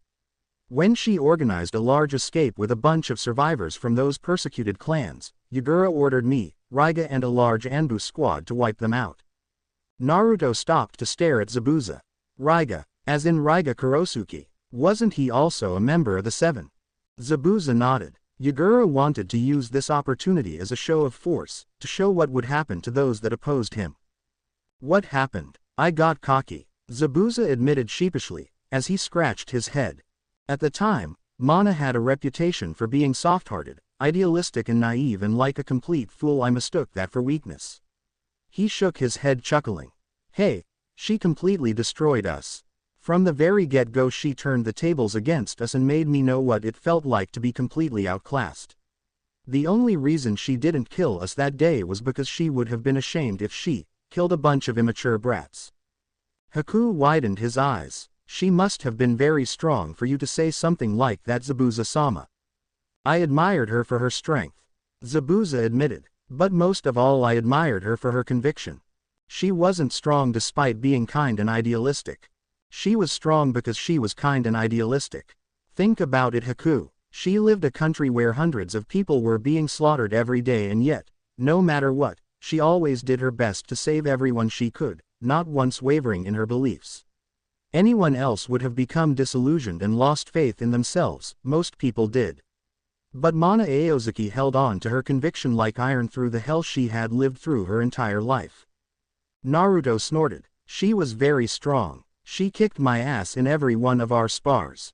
He agreed. Why didn't you ever tell me about this before? You never asked. The demon of the mist replied, smirking under his mask of bandages. But to be honest, when I first saw you in Nami no Kuni I knew you had to be her son.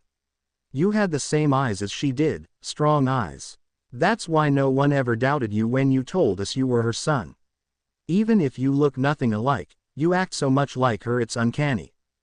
A faint and melancholic smile touched Naruto's lips. I like to think that 95% of all good things within me began with her. The other 5% began within Gigi here, along with Satsuki-chan, Itachi-Nisan and Makoto Obasan. Sarutobi smiled warmly. She must be a great person for both of you to speak of her so highly. Naruto nodded in agreement. She was. Kid, please tone down that sappy shit. Zabuza gagged. You'll make me throw up and then I'd have to undo my bandages. Naruto just chuckled. Parting ways with Zabuza and Haku, Naruto and Hiruzen continued to walk towards a small hill on the west side the encampment. As he reached the top of the hill a small breeze passed by and ruffled his hair for several moments. Tension left his body as he relaxed, releasing a large sigh as he did so. It's been a long time Naruto. Hiruzen smiled, opening his arms for a hug, one which Naruto eagerly returned. I missed you too, Gigi. Naruto told him. I wish you informed me of your departure beforehand, Naruto, so I wouldn't have had a heart attack when I saw your name on the emancipation document a few days after you left. Naruto scratched his head sheepishly. I'd been planning the emancipation form thing for a few years actually, but my actual running away was something more spontaneous than anything. Sorry about that. Sarutobi chuckled. Don't worry about it Naruto-kun. I'm just glad you're alright. So, how's Satsuki? She is doing well Naruto, but she misses you quite dearly. Naruto grimaced nervously. She's isn't too angry that I left as she. She was furious when you left. His surrogate grandfather told him, sympathetically. But she was more heartbroken later on by your absence. Naruto groaned. I feel bad, I really do. I know I should have sent a postcard or something but it was too risky Gigi. I couldn't have done it without having it tracked back to me. Maybe I should visit sometime when all this is over. Hiruzen smiled. That seems like a great idea, Naruto, you might want to wear a helmet though. He added with a small smile. Naruto nodded dejectedly. I know. Satsuki would probably try to punch straight through his skull the minute she sees him. Naruto. A familiar voice called. Naruto closed his eyes and instinctively flexed his hands the way he always did whenever he prepared to trace Kancho and Bakuya. He recognized the voice far more than he would have liked. It was the voice of the man he had perhaps detested more than anyone else. Turning around he spotted Minato Namikaze, the man who was the most responsible for his pain and suffering, striding towards him. Naruto knew all too well how much he looked like the man and he absolutely hated it. Behind him, Naruto spotted the rest of the Konoha team walking close behind. Naruto, it's good to see you again my son, Minato said coming to a stop before him. A parent that abandons their own child is no parent at all. Naruto snarled. You know damn well as I do that you have no right to call me your son. A pained expression crossed the older blonde's face. Naruto, I know I wasn't the best father in the world but I still care about you and I want us to be a family again. Minato told him, hoping to earn his forgiveness. You mean the family that abused and neglected me for 8 years? Naruto asked, his tone snarky. Yes, but we want to make it up to you. I want to make it up to you as a father. A father that stuck a demon in my gut and pretty much left me to die in a village. Naruto asked in the same tone. Naruto, what do you want me to say? I'm sorry, Minato cried frantically. Oh, you're sorry for treating me like complete trash and letting the villagers use me as a punching bag? Naruto asked angrily. It was a very precarious situation at that time. Wow, even Minato had to admit that sounded pretty bad. Well then clearly that justifies everything and I should completely forgive you. Naruto told him in a voice that was far too sweet to be true. You're being sarcastic aren't you? Naruto smiled fondly. Yeah, I learned that from my real mother, you know, the one that actually loved and took care of me when I was little. Right, the Yondaime answered awkwardly. The mother I would never have met if you hadn't been such horrible parents. Right, that mother, for the love of all things holy, this was getting depressing. Well, depressing for him anyways, he had no idea what Naruto was thinking. Still, Minato pressed on bravely. Naruto, sensei told me you used the Kyuubi's chakra. How did you come into possession of the fox? Naruto glared at him. Why, does Konoha want its weapon back? He drawled, his voice laced with barely restrained fury. And no, I just wanted to know. Minato told him sadly. What was he going to do? He couldn't force Naruto to come back to Konoha. That would only end in disaster, and from what he had heard from Kakashi and Jiraiya, taking Naruto away by force would only earn the hostility of the rebel Kirinins for taking away their hero. Naruto glared at him suspiciously for a moment before rummaging one of his pockets and taking out a small crystal pendant. He tossed it at Minato, and the latter caught deftly and noticed that there were several advanced and complex sealing arrays inscribed into the structure of the gem. That's a memory crystal, he told him. I sealed some of my memories in it so you can just concentrate your chakra into it to activate it. Hesitantly, Minato followed his instructions and focused his chakra into the crystal. A bright flash flared momentarily, briefly blinding those who stood in close proximity. A moment later, they opened their eyes to find that their surroundings had completely changed. They found themselves in the middle of a dirt path, probably somewhere near the border edges of Hino Kuni, Fire Country, if the surrounding lush green forests were of any indication. A genjutsu, Kushina whispered in awe. I see, the seal must have converted his memories into a series of illusionary images. The sound of laughter caught the group's attention, and they looked towards the sound to see Naruto flying high in the air, whooping in enjoyment. He was riding on a large double-bladed sword. The blades had been shaped into large spades, wide enough so that Naruto could rest his feet on top of them as platforms, and were joined together in the middle by a large two-handed hilt. Naruto used the sword to gain several meters of altitude before plunging from the sky, pulling out from the dive just above the ground besides a silver-haired woman. The woman wore a gray trench coat with a black shirt and blue jeans underneath. Mana chuckled as she glanced at Naruto.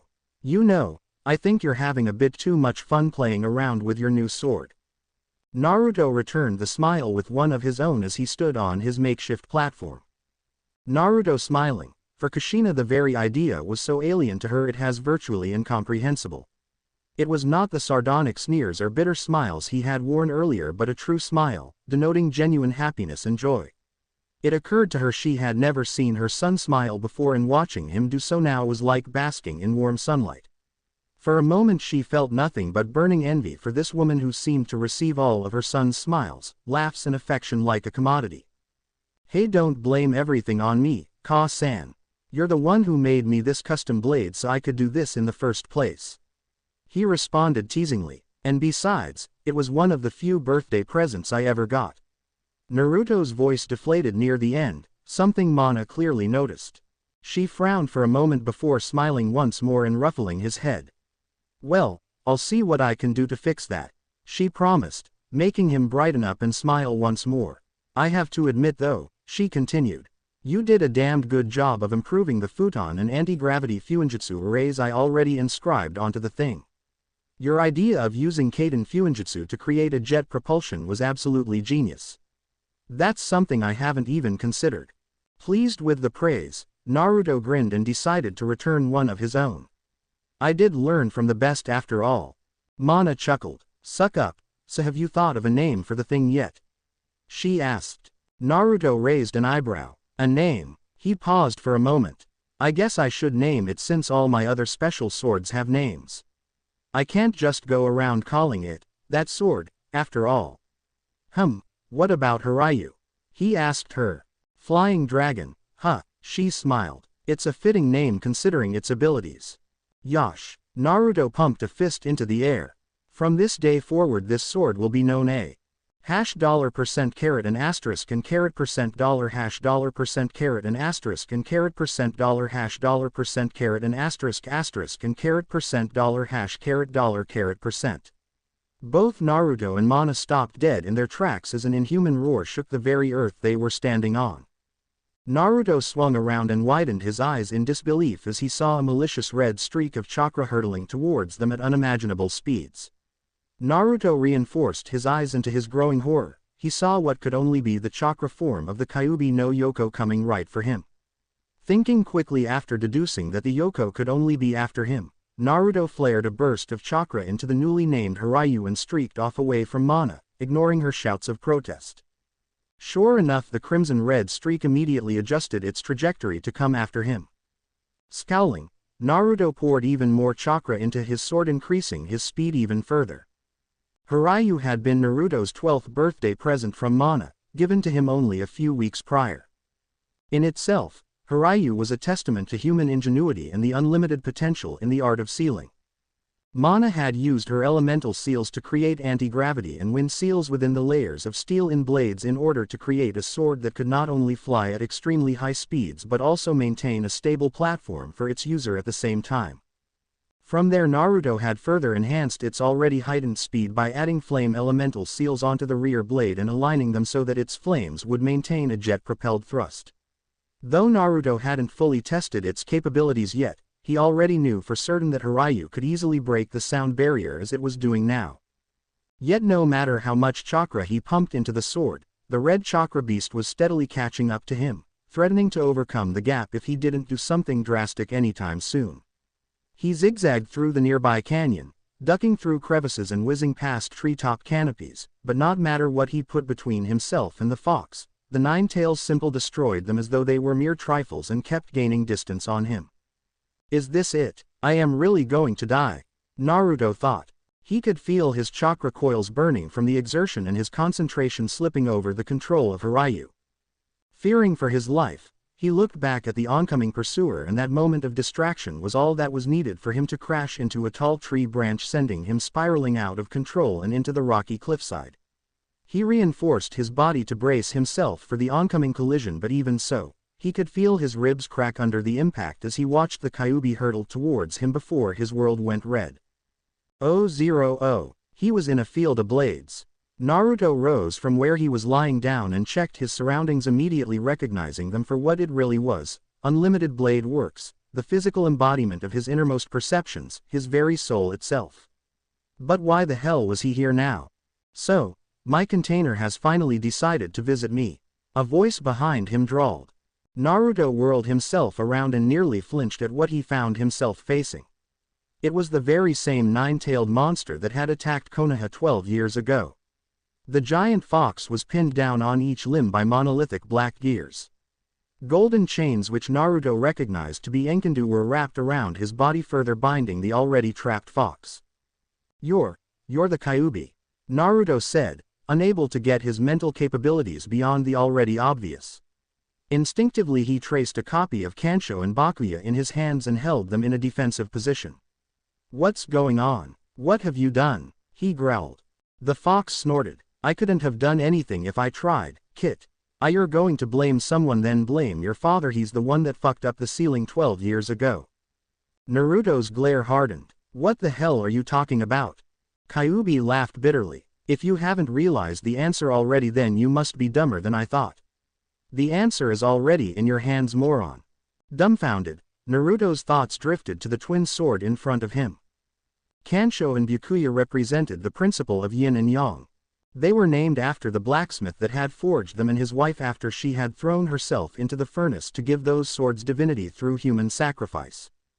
Because of their married status, Kansho and Bakuya contained a strong bond of attraction, and therefore it was said that they would always find its way back to the other even if they were separated. Naruto widened his eyes as realization dawned upon him.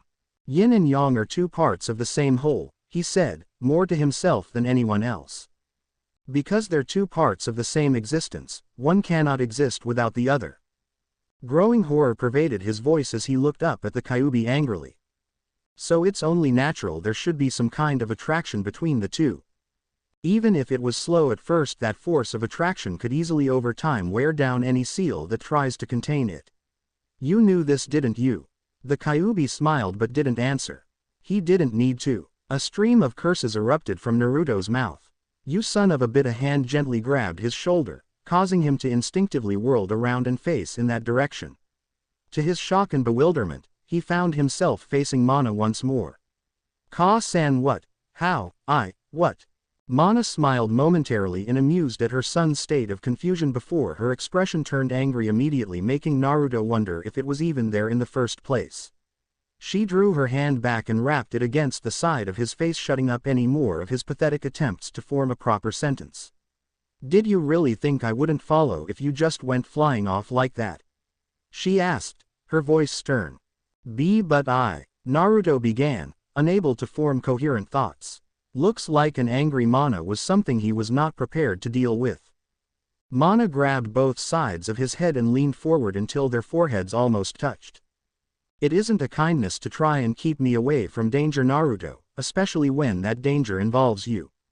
She sighed as she tried to make her surrogate son understand what she was trying to say. "I told you the day we met that you weren't a burden to me, and since then you've become something much, much more. Every time you grieve I share a part of that pain. Every time you laugh, your happiness becomes mine. The moments we've shared, the trials we've endured, all those things have made you a part of who I am. So there's no reason to feel guilty about putting me in danger. It's my duty to protect you, because you are my son." Unshed tears welled in Naruto's eyes. Thank you." He settled for the simple answer, unable to form a more complex sentence than that at the present. Mana smiled briefly for a moment before becoming serious once again. "Naruto, right now I'm communicating with you through your seal, but that won't last long. Your seal is breaking apart and I don't know how long I can keep it contained. The yang chakra of the Kyuubi is trying to get to the yin and break out." Naruto told her. "Can you reapply the seal from the outside?" Mana nodded, hesitating a bit. "I can, but you're going to have to subdue from the inside first. It's the only way to keep the chakra stable enough for the sealing." Naruto's eyes widened. "How am I supposed to do that?"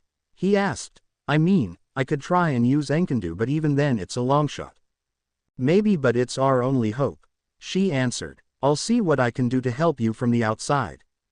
The Kyuubi, who had been listening intently until now, finally decided to speak up. As much as he tried to deny it, he would have been lying if he said he wasn't a little touched by the speech Mana had given earlier. In a way, it reminded him of his own relationship with the Rakuto no Sennin, sage of 6 paths, many centuries ago. "You know," he told them, "you look like you could use some help. If Naruto here can hold down my yang chakra long enough, then I could force my consciousness into it and put it under control again. After that, the little missy here can reapply the seal." Mana frowned in suspicion. "And what would you stand to gain by helping us, Kyuubi?" "Unless," Mana's eyes widened in horrified realization. "Don't tell me you actually enjoy being inside my son," she accused, pointing her finger at the Kyuubi in accusation while being completely oblivious to the double entendre in her choice of words. The giant fox did a spit take as he choked in mid-breath and starting coughing to try to regain control of his lungs once more. "What? No. It's not like I like the kid or feel responsible for this mess or anything," the Kyuubi yelled, angrily. What would otherwise have been an extremely frightening expression was turned comical by the fact that he was obviously very flustered, a shade of red clearly noticeable on his cheeks. "And don't say it like that. It makes me sound like some kind of pervert. It's just that I'd much rather be here than be under Madara's control again." "Why, yeah, that's right. I'm just looking out for my own interests. The most powerful of all bijus is a tsunere." Both Mana and Naruto shared the same thought, although neither was foolhardy enough to give voice to it. "And who the hell's Madara?" "Look, we're wasting time right now," Kyuubi yelled, focusing their attention to the matter at hand. "My yang half is almost done breaking through your seal. Naruto, release the yin half of my chakra to me. You and I are going to have to subdue yang long enough for your mother to reapply the seal again." With only a little hesitation, Naruto grabbed the small paper seal attached to one of the gears and ripped it off, releasing Kyuubi from his bonds. The enormous gears shifted off of him and Enkindu slid off him, as well as the fox stood for the first time in many years and gave his muscles a tentative stretch. "Damn Kit, you have no idea how good this feels." Naruto smirked. "You know, it has been about a decade or so since you've last been out. Are you sure you're not going to get rusty on me?" The giant fox snorted. "Kit, you could lock me away for 100 years and I'd still be deadly at the end of it." "That's enough," Mana interjected. "Naruto, My connection to your mindscape is starting to break just like the seal. Once I'm gone it'll be up to you and Kyuubi to subdue the Yang chakra. Once you've done that I'll seal it from the outside. Naruto nodded, his expression conveying the doubt he felt. Right. Fight and beat the giant red chakra fox of death while begrudgingly teaming up with the said fox's twin half. No pressure, got it. Mana smiled before leaned down and embraced Naruto reassuringly. You have nothing to be afraid of, Naruto. Maybe if you were alone your burdens would have been too much to bear. But you're not alone. I'm right here. You will always have me here by your side. Now, let's take this furball down. Mana's smile shifted into a smirk. After all, I didn't raise my son to be a freaking wuss, now did I? Naruto grinned. Hell no. With that, the connection vanished and Mana disappeared as she returned to the real world. Meanwhile the seal completely deteriorated, letting the young Kyuubi into the mindscape as a giant red fox rose up from the ground of his mindscape and faced them menacingly several hundred meters away. For a moment, Naruto recognized the absolute ridiculousness, epicness of his current situation. Seriously, what other 13-year-old, or any human being for that matter, expects to single-handedly face down the Kyuubi no Yoko inside his freaking mindscape? The Kyuubi glanced at Naruto, noting his expression. We're going to have to pin down Yang long enough for me to take control of it. He smirked. So are you good to go, kid, or do I need to give you some time? Go get all sentimental and shit. Naruto snorted. Sorry, but we Aozukis don't do sentimental.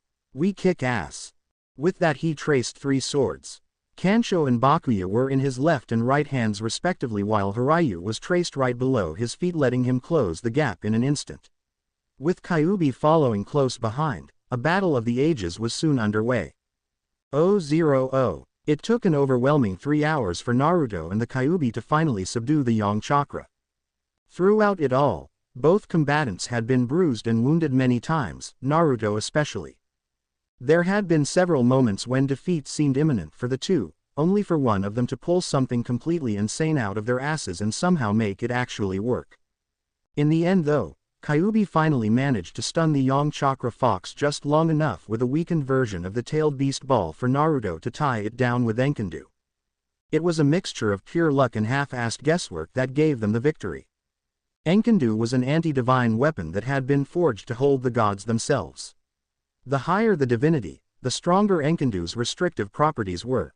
Against a non-divine being, however, Enkindu was nothing more than an extremely strong chain. Surprisingly, however, the Kyuubi itself seemed to possess a high degree of divinity. It made sense though, since kitsunes have long been worshipped as kami by Shinto Buddhists after all. You know, Naruto began as he stared at the now fully formed Kyuubi sealed behind gigantic steel bars of his cage. Mana had reapplied the seal immediately after they had subdued the Yang chakra. I thought you would have been angrier considering we sealed you back into me. The giant fox snorted. I always keep my word, Kit. I promised to help you and so I did. I have my pride after all. He paused for a moment, seeming to hesitate about something. Hell, I should actually be thanking you, Kit. You got me back my full chakra, and besides, when you caught Yang with those chains of yours, you could have sealed us separately and taken my chakra for yourself. Did you know that? Naruto nodded. I knew. Then why didn't you? Naruto gave him a tired smile. Because I don't take something that's not mine without permission. That would be rude and my mother taught me better than that. The Kyuubi stared at Naruto in a mixture of shock and disbelief for several moments before chuckling. You know what, Kit, you're alright. Damned if I know how, but you're a lot better than the other pampered and prissy containers I've had before. Tell you what, the fox told him, if you ever find yourself in trouble, feel free to draw off of my chakra. I can only give you a small portion of it from here, but who knows what might happen in the future. Naruto's eyes widened. He certainly wasn't expecting that. He grinned. You know what, Kyuubi?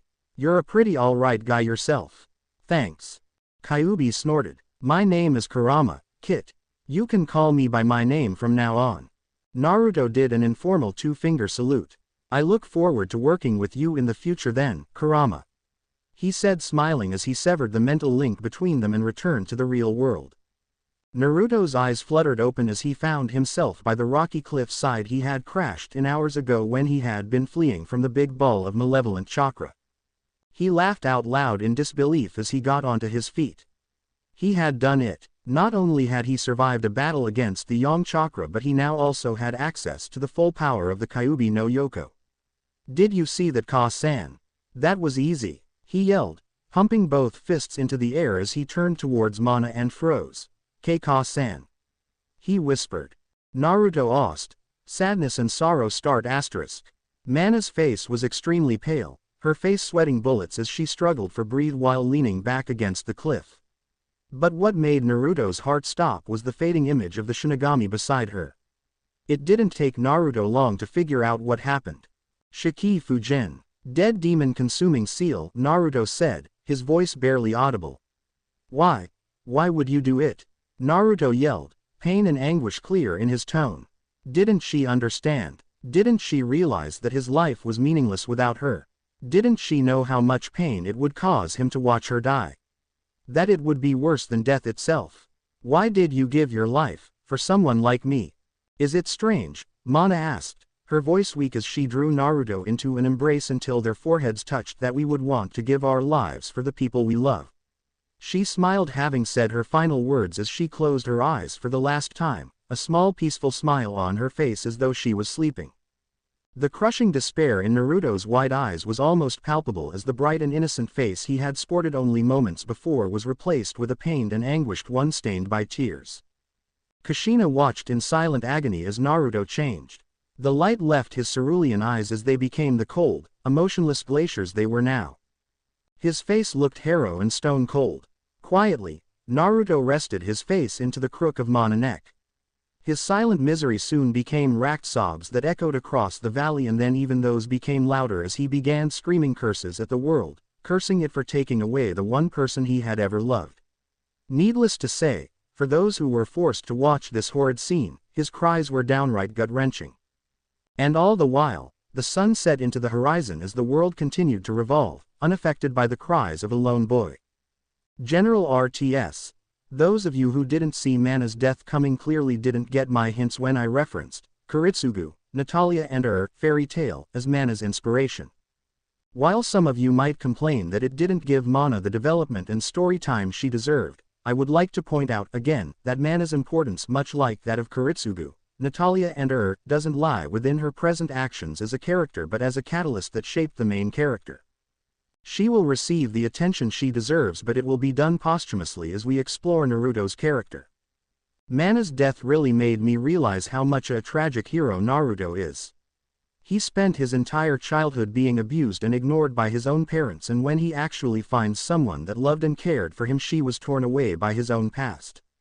And at the end of all those hardships, the only reward he gets are the twisted ideals that broke all the great men that pursued them to the end.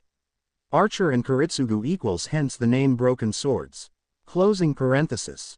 In terms of character, Naruto used to be a lot like his canon counterpart during his time with Mana when she was still alive.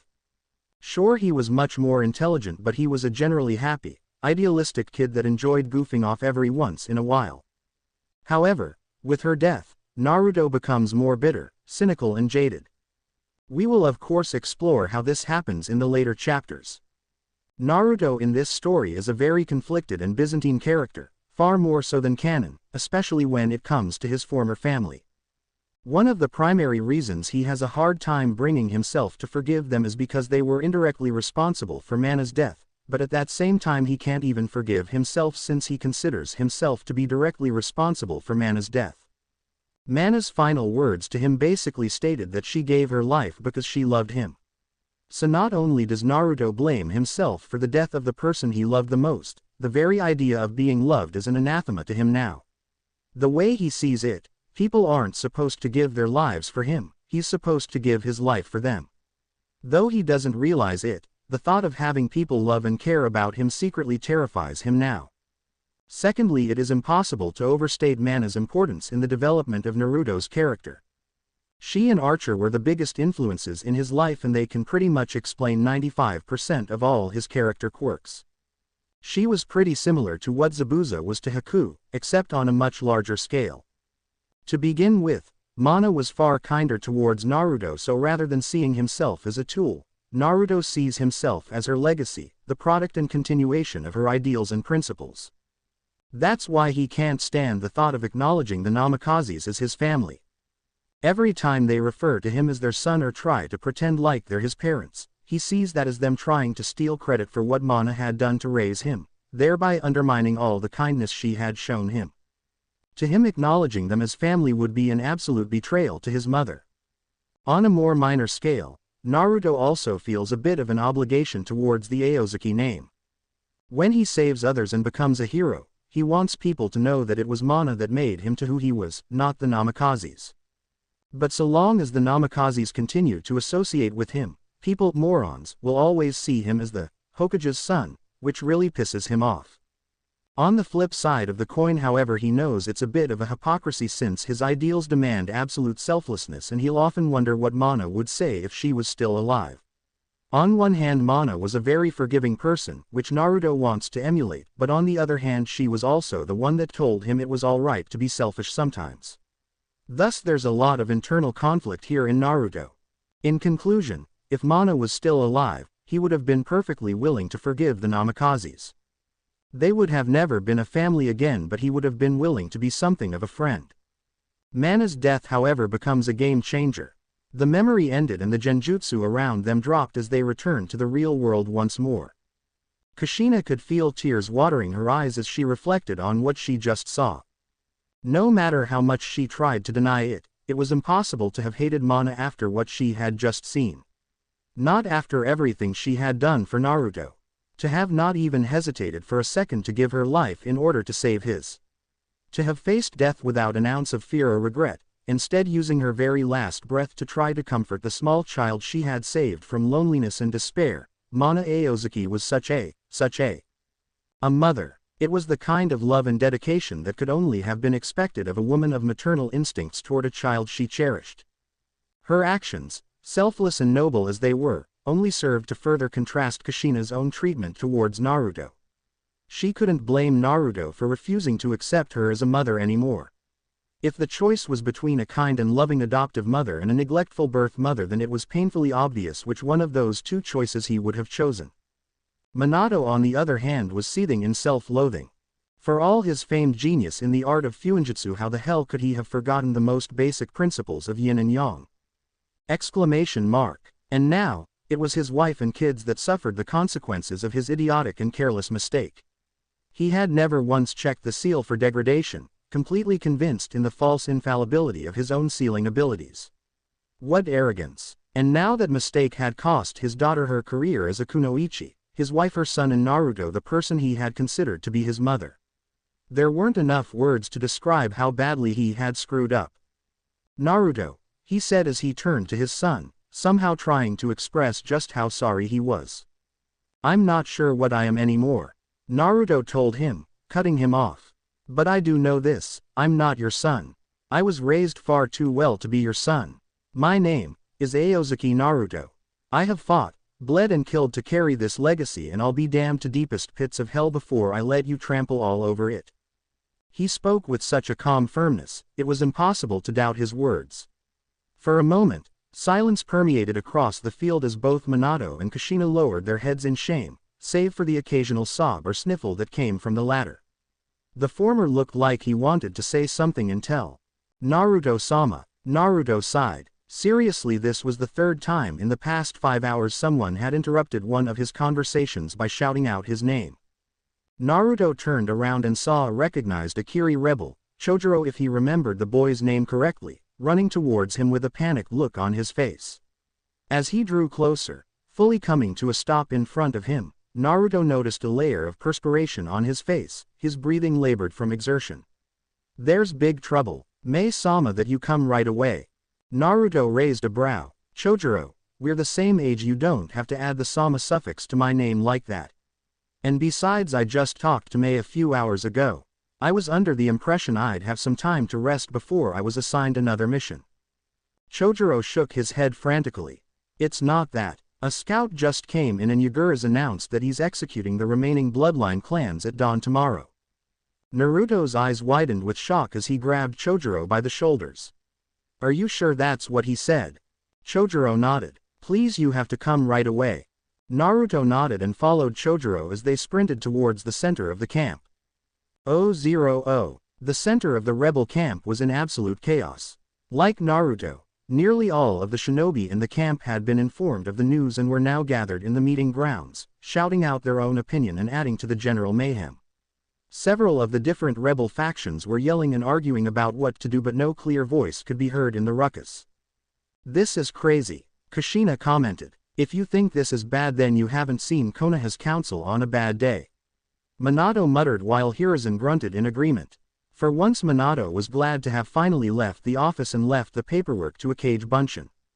Silence. Mei's shout gradually quieted the present shinobi, though many of them still murmured softly to one another. "Our scouts reported that the prisoners of the camps are indeed being transported to the valley of Saizo, where Yagura had stationed his main army. Therefore we can only conclude that he intends to carry out his threat." "It's obviously a trap," Naruto surmised. "If he wanted to just kill them, he could have done it quietly without any of us knowing. That fact that he would announce it like that means that he's expecting us to try and save them.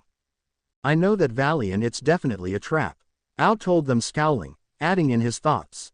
"The grottos along those shores are the perfect place to hide and ambush. We walk in and suddenly we're surrounded, nowhere to run. The best option," Mei mused, "would be to wait and hold out against Yagura long enough for our allies in Konoha to arrive and assist us in battle."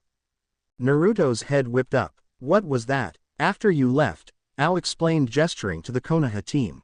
"Mei-sama and the Yondaime Hokage-sama agreed to have Konoha support the rebel cause in exchange for an alliance after the civil war. So now time is on our side, since it's only a matter of time before we receive reinforcements." As he spoke, many of the rebels nodded, murmuring in agreement as they saw the logic in that plan. Naruto mulled over it sadly. The decision made complete sense after all. Not everyone could be saved, and the Red Knight said it best. "Kill 1 to save 10. Kill 10 to save 100. Kill 100 to save 1,000. And kill 1,000 to save millions." He was no longer a child. He knew that there were times where he wouldn't be able to save everyone, not matter how hard he tried. There were times when the few had to be sacrificed in order to save the many. But then again, there was flip side of the argument. How could he hope to save 10 if he didn't have the courage to save 1? There must have been thousands of people down there in that valley, innocent men, women and children about to be executed for something they never had any power over. So what if there's little to no chance of actually being able to save them? Didn't the Red Knight constantly throw himself into the most dangerous of situations to save the people he did? What was the point of winning if all they were going to do was to replace Yagura's cruel and tyrannical regime with an equally heartless and callous one? Even if the odds were low, they weren't zero. And that, Mana would say, is the most important statistic of all. Naruto smiled. "Well, it looks like I still have a bit of stupid left in me," he thought ruefully. "That would be the smart thing to do," Naruto agreed. "But whoever said I was smart? I'm going to go save them." Nearly every face there turned to him in shock, but in the back of his mind, he could feel Mana's spirit grinning at him. "Weren't you the first one to say that it was a trap?" Mei asked incredulously.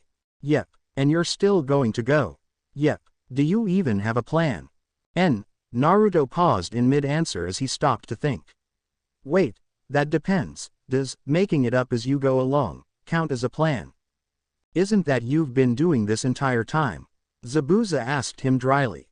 "Yep, we'd be outnumbered, outsupplied and outmaneuvered," Mei protested, hoping to talk Naruto out of this mad scheme. "You can't seriously expect any of us to actually go." "I expect no one to go," Naruto told her with fierce intensity. "Going to save those people is my personal decision, no one else's. If you don't want to go, then you have the right to make that choice, and so do I." Naruto paused as he returned the stares of disbelief. "I'm not stupid enough to have any delusions about what I'm getting myself into. I expect neither a glorious or painless death if I fail. Yagura will make sure I suffer down to my last moments, and it will hurt, just like how all sacrifices are meant to hurt. But no matter what happens, I will never abandon my principles, even if they abandon me." Gundam Seed Soundtrack 3 Track 27 Mirai no Chike Start***. It wasn't his words that gave the Kiri rebels pause. No, if someone else had tried to say the exact same thing they would have dismissed the man as a fool. However, it was the absolute conviction of Naruto's tone that got their attention. There was something about it that resonated within each of their souls as they stared at the young warrior, completely prepared to face an agonizing death for the sake of something as intangible as a set of principles. Zabuza shook his head and sighed. A 13-year-old Konoha brat in an army of Kiri nins, and it's the brat that has the most balls out of all of us. I'd never live it down if I didn't go. If Zabuza-sama is going, then so am I. Haku stated firmly. Same here. Suigetsu shrugged, smiling in a resigned manner. Naruto won't be going alone. Mei whirled around and looked at the three in disbelief. You can't be serious. My clan and I are going, Suigetsu told her firmly. We owe Naruto our lives after all, and besides, I can't help but think that if the clans of Kurigakure during the purge had come together and stood up against Yagura, then none of this would have happened. I don't want to repeat the same mistakes of my parents. Many of the older members cringed as they remembered the absolute callousness of how they had dismissed the slaughter of their rival clans during the early stages of the purge. None of them stopped to consider questioning the actual guilt of these so-called traitor clans, too preoccupied with thinking about how to use those events to further their own standing and power. It wasn't until it was painfully obvious that Yagura was specifically targeting bloodline clans did they realize how grave of mistake that had been. Mei sighed in resignation. I've seen your group do some extremely reckless things, and this takes the cake by far.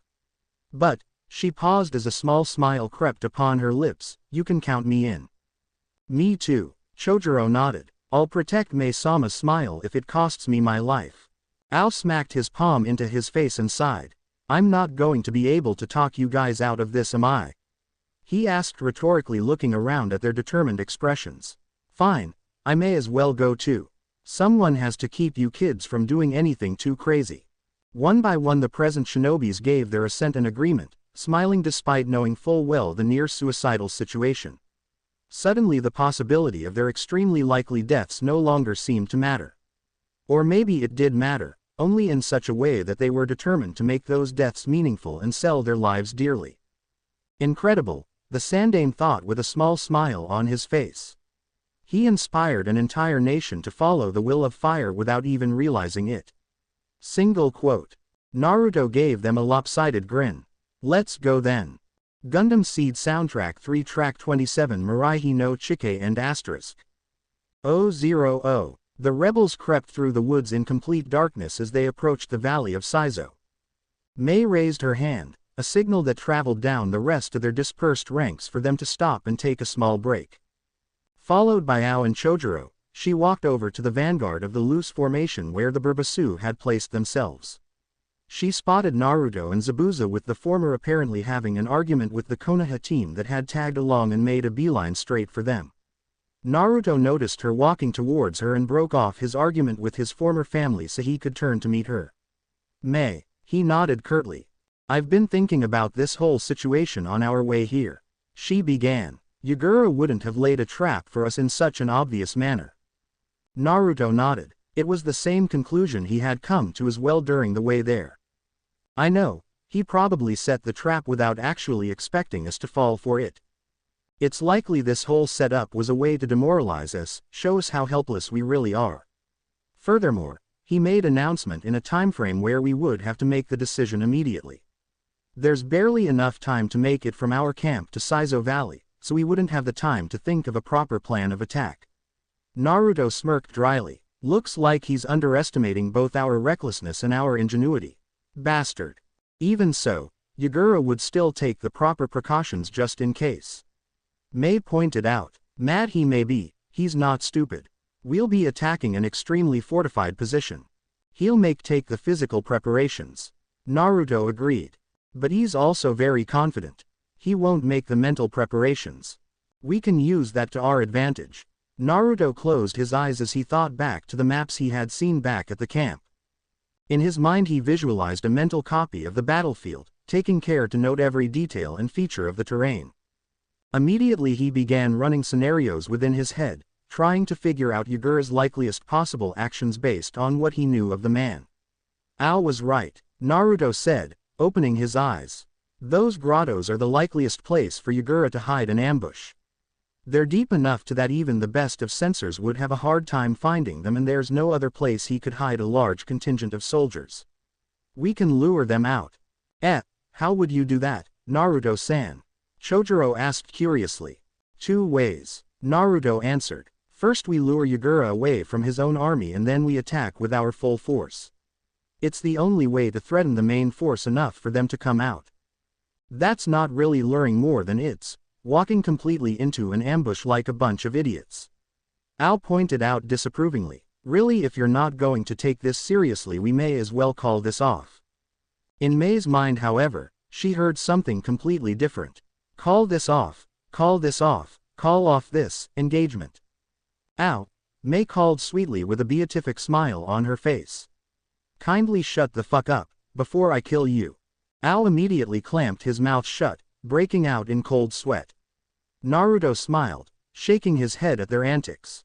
They outnumber us by a large number, so we can't afford to hold forced back. He explained, and since Yagura already has a pretty good idea of how many men we have, he'd know if we were holding any sizable force in reserve. But, he added, turning to the Konoha, we do have a force he doesn't know about. May smiled, immediately catching on. I see. He won't expect a team of Konoha shinobi to be on our side. And 6 extremely high-level ninjas could easily change the tide of battle. The grottos may have had their advantages, but they also have their disadvantages. Naruto told them, a small but powerful force could bottleneck them at the entrance and take them apart one by one.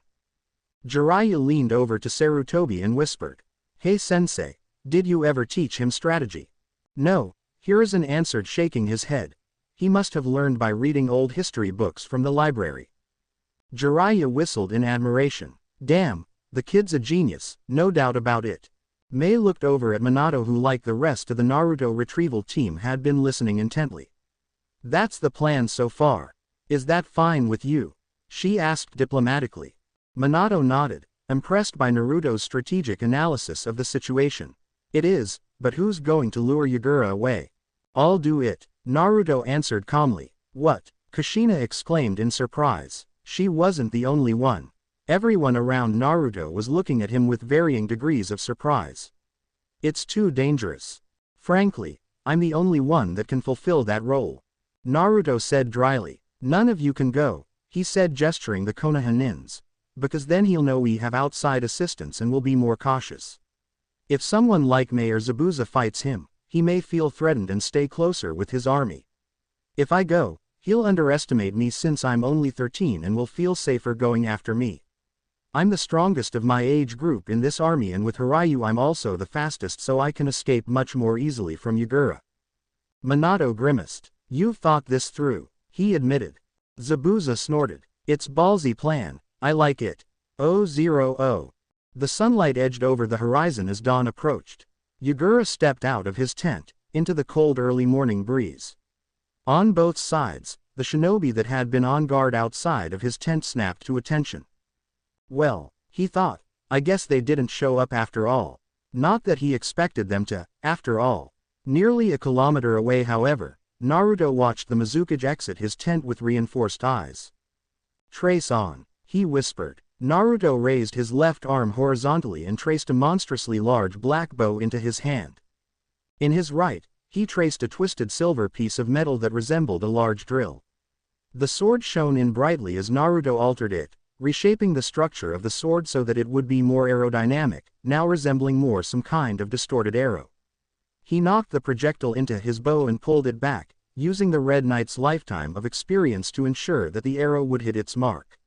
My bone shall twist all in its way, Caladbold. With those words, he released the string, watching the arrow fly only for a split second before it reached its destination. The shockwave of the explosive force born from the impact released powerful gust of winds that knocked even their own members of the Burbasu off their feet. Down below, the entire landscape had been rearranged, a small crater now surrounded where Yagura had once stood. Tents and structures had been blown away or completely razed, while any and all of Yagura's subordinates that had been standing within 50 meters of him during the initial strike were now nothing more than ribbons of bloody flesh, scattered across the field. The Konoha ninjas that had witnessed the event were shocked beyond belief. Even the usually inexpressive Itachi couldn't hide the sense of shock from his face. Unbelievable, Kakashi breathed, trying to wrap his mind around the absolute devastation he had just seen. Holy shit, Jiraiya swore, his jaw slacking at the sight. How the hell is he still alive? Just as the Toad Sannin said, Yugura stood in the middle of the blast crater, a single tail of the Sanbi draped over Yugura protecting him from the attack. However, the Mizukage didn't exactly escape unharmed. Large burn marks coated the tail he had used to protect himself, as the man grimaced in pain whilst glaring up at Naruto, who was a little less than a kilometer away. However, the important thing was that the Mizukage was unsupported by his followers at the moment. Bleach soundtrack, Guitar 3 start asterisk. Naruto jumped, tracing a copy of Hiryu under his feet, and launched himself towards the tyrannical Mizukage, their gazes not once leaving the other. As Hiryu ripped across the clearing making its way closer to Yugura, Naruto waited until he was only 50 meters away from his opponent before slapping an explosive seal onto the sword and back-flipping off of it. Hiryu continued to fly towards Yugura, the momentum it had built up continuing to propel itself at Jinchuriki of the Sanbi at unimaginable speeds. Yugura leaned back to the right, narrowly avoiding the flying missile as it passed him and exploded, killing several more of his subordinates, not that he really cared anyways. Naruto traced Kansho and Bakuya as he landed, facing his opponent. Yugura recognized his red cloak almost immediately. "So, you are the Shinkushi," Yugura commented casually as though he was talking about the weather. At the same time though he pulled his staff off his back and hefted it onto his shoulder. "I expected you to be older. Nevertheless, you will receive no mercy from me, you and the rest of your bloodline scum." Naruto scoffed. "Are you trying to intimidate me? Because it's not working, in any way, whatsoever." "Why not?" Naruto smirked. "Well, first of all, you're like what? 12. I'm in my mid-30s, brat." Yugura roared as Naruto hit a lifelong sore point. "And even if I was a kid, it's not like you have room to talk," he pointed out while glaring accusingly at him. Naruto shrugged, conceding the point. He was only 13 after all. "So instead of being a munchkin, you're a midget. Wow, that's so much more frightening," Naruto drawled, his voice dripping with sarcasm. "I'm going to fucking kill you," Yugura screamed as he leapt forward, bringing his iron staff to bear down on Naruto. The crimson-clad blonde blocked the attack by crisscrossing Kansho and Bakuya, but even then the force of the attack cracked the ground underneath him. Naruto smiled as he practically saw red in Yugura's eyes. The rouse had worked perfectly. Now it was a matter of luring the enraged Jinchuriki away from battle, like leading a bull, an extremely angry and powerful bull that could destroy entire armies perhaps, but the point still remained valid. Naruto reinforced his legs to jump back as Yugura attacked again, this time in a horizontal swipe that would have crushed his ribs against his spine if he didn't dodge. So, he wants to start off with a Bukijutsu weapons battle, does he? The battle continued as the two exchanged blow after blow while Naruto slowly allowed himself to be pushed back, keeping in mind that his role was to lure Yugura away from the main battle. Naruto parried another bow strike with Kansho before spinning his body to counter with Bakuya. Yugura backed away from the vertical swipe, almost effortlessly. Using the momentary space his enemy had created, Naruto also backed off, though he did so much further as he jumped back several meters. He has a much longer range with that staff of his, he thought. "You're not getting away," Yugura snarled as he drew out two collapsible Fuma shurikens from behind his back, charging them with chakra, and threw them both at Naruto. Naruto, who was still in mid-flip at this point, was upside down as he watched the projectiles race towards him. Grimacing, he threw both of his twin falchions in response, adjusting his aim to account for their magnetic properties to counter the large shurikens. The spinning swords crashed Yugura's weapons, nearly cutting through them as they did so. Seeing that his opponent was now unarmed, Yugura was already going through a set of hand seals, his hands nothing more than a blur. Suiden no Jutsu. Water release. Water dragon bullet technique. The moisture around him coalesced and formed a large dragon made of water, launching itself at Naruto. Landing on his feet, Naruto saw the water dragon rushing towards him. He thrust out his hand and yelled, "Ro Ayas." A massive pink 7-petal flower, both luminescent and translucent, appeared in front of Naruto, acting as a shield to the oncoming attack. The water dragon crashed into the flower-shaped shield, as the powerful attack met an equally powerful defense. However, Naruto knew that Ro-Ayas was one of most versatile and powerful weapons in his arsenal. The 7 petals of the shield acted as a layered defense mechanism, each one as strong as a fortress wall. Eventually the water subsided, and Naruto looked to where he had last seen Yagura only to find him gone. Suddenly, Naruto's battle-honed instinct screamed at him to duck. Not wasting any time, he did so, just barely dodging a staff swing that would have taken off his head if it had connected. Instantly he traced his signature yin and yang swords and parried the next 2 strikes, forcing Yagura back. Naruto fought the urge to smirk as he realized what just happened. First he used his shurikens to force me to react and effectively disarm me. Next he used Suiryuden no Jutsu to distract me. And then while I was blinded he closed the gap for the kill. He must have already figured out that I'd have the advantage in a ranged battle. Hey, I suppose he isn't the Mizukage for nothing. Single quote. Bleach soundtrack, Guitar 3 end asterisk. With that thought in mind he traced a dozen nameless swords over his head and launched them at the Mizukage. Yagura spun his staff like a windmill, creating a makeshift shield that blocked the oncoming onslaught of swords. "I surprised you managed to survive that attack," Yagura admitted with grudging respect. "Considering how strong you are, it's strange that I don't recognize you from any of the bingo books." "Who are you?" "My name is Aozuki Naruto, son of Aozuki Mana," Naruto declared. Tone of pride in his voice would have been obvious to any other opponent, but it was lost on Yagura, whose face contorted in derision. "Aozuki," Yagura snorted. "Do you mean that 2-bit whore who fled from this country like a whipped dog?" Naruto's gaze instantly darkened at the insult to his mother. Overwhelming killing intent that would have brought lesser ninja to their knees erupted from Naruto. "What did you say?" he snarled, his voice laced with barely restrained fury. "You heard me, boy," Yagura sneered. Dark malicious sharks began seeping out of the Mizukage and wrapped themselves around him, forming a thick chakra cloak. The Sanbi's signature turtle shell and horns began growing out of Yagura's face and back. Behind him, 3 spike shrimp-like tails also took form. Yagura entered the version 2 form of the Jinchuriki form as the Sanbi molded around his body. Naruto didn't care, however. The bastard had mocked his mother and sealed his own fate. Soon he would be nothing more than a splatter of blood against the earth. Detracing both Kansho and Bakuya, Naruto raised his hand high above his head and whispered, 9 lives. A colossal sword manifested itself in Naruto's hand. At first glance it seemed nothing more than a crude piece of stone shaped into a simple jagged blade with an even simpler bandaged handle. However, that couldn't be further from the truth. 9 lives was the ultimate weapon of the Greek hero Heracles, and while Naruto may have only had a rough idea who this figure may have been from structural analysis, he knew that the demigod was undoubtedly powerful. 9 lives was also his most versatile weapon in Unlimited Blade Works, an all-purpose noble phantasm capable of adapting and changing its own appearance and function depending on the target and situation of the user. Furthermore, the sword allowed Naruto to copy the monstrous speed and strength of its former wielder. All in all, it was a devastatingly powerful weapon. A shame no one really gave Yagura the memo. The Mizukage laughed as he saw the ridiculously oversized sword that manifested within Naruto's hand, and immediately regretted it. Naruto crossed the distance between them in microseconds and swung down on Yagura. He had moved so fast, Yagura barely managed to dodge the oncoming attack even in his Biju form. 9 lives smashed the earth, pulverizing a large area of the ground beneath them into pieces. "He's even stronger and faster than before," Yagura noted with some alarm as he spun around Naruto's now exposed back and slammed both his palms into it. Sangosho. Coral palm.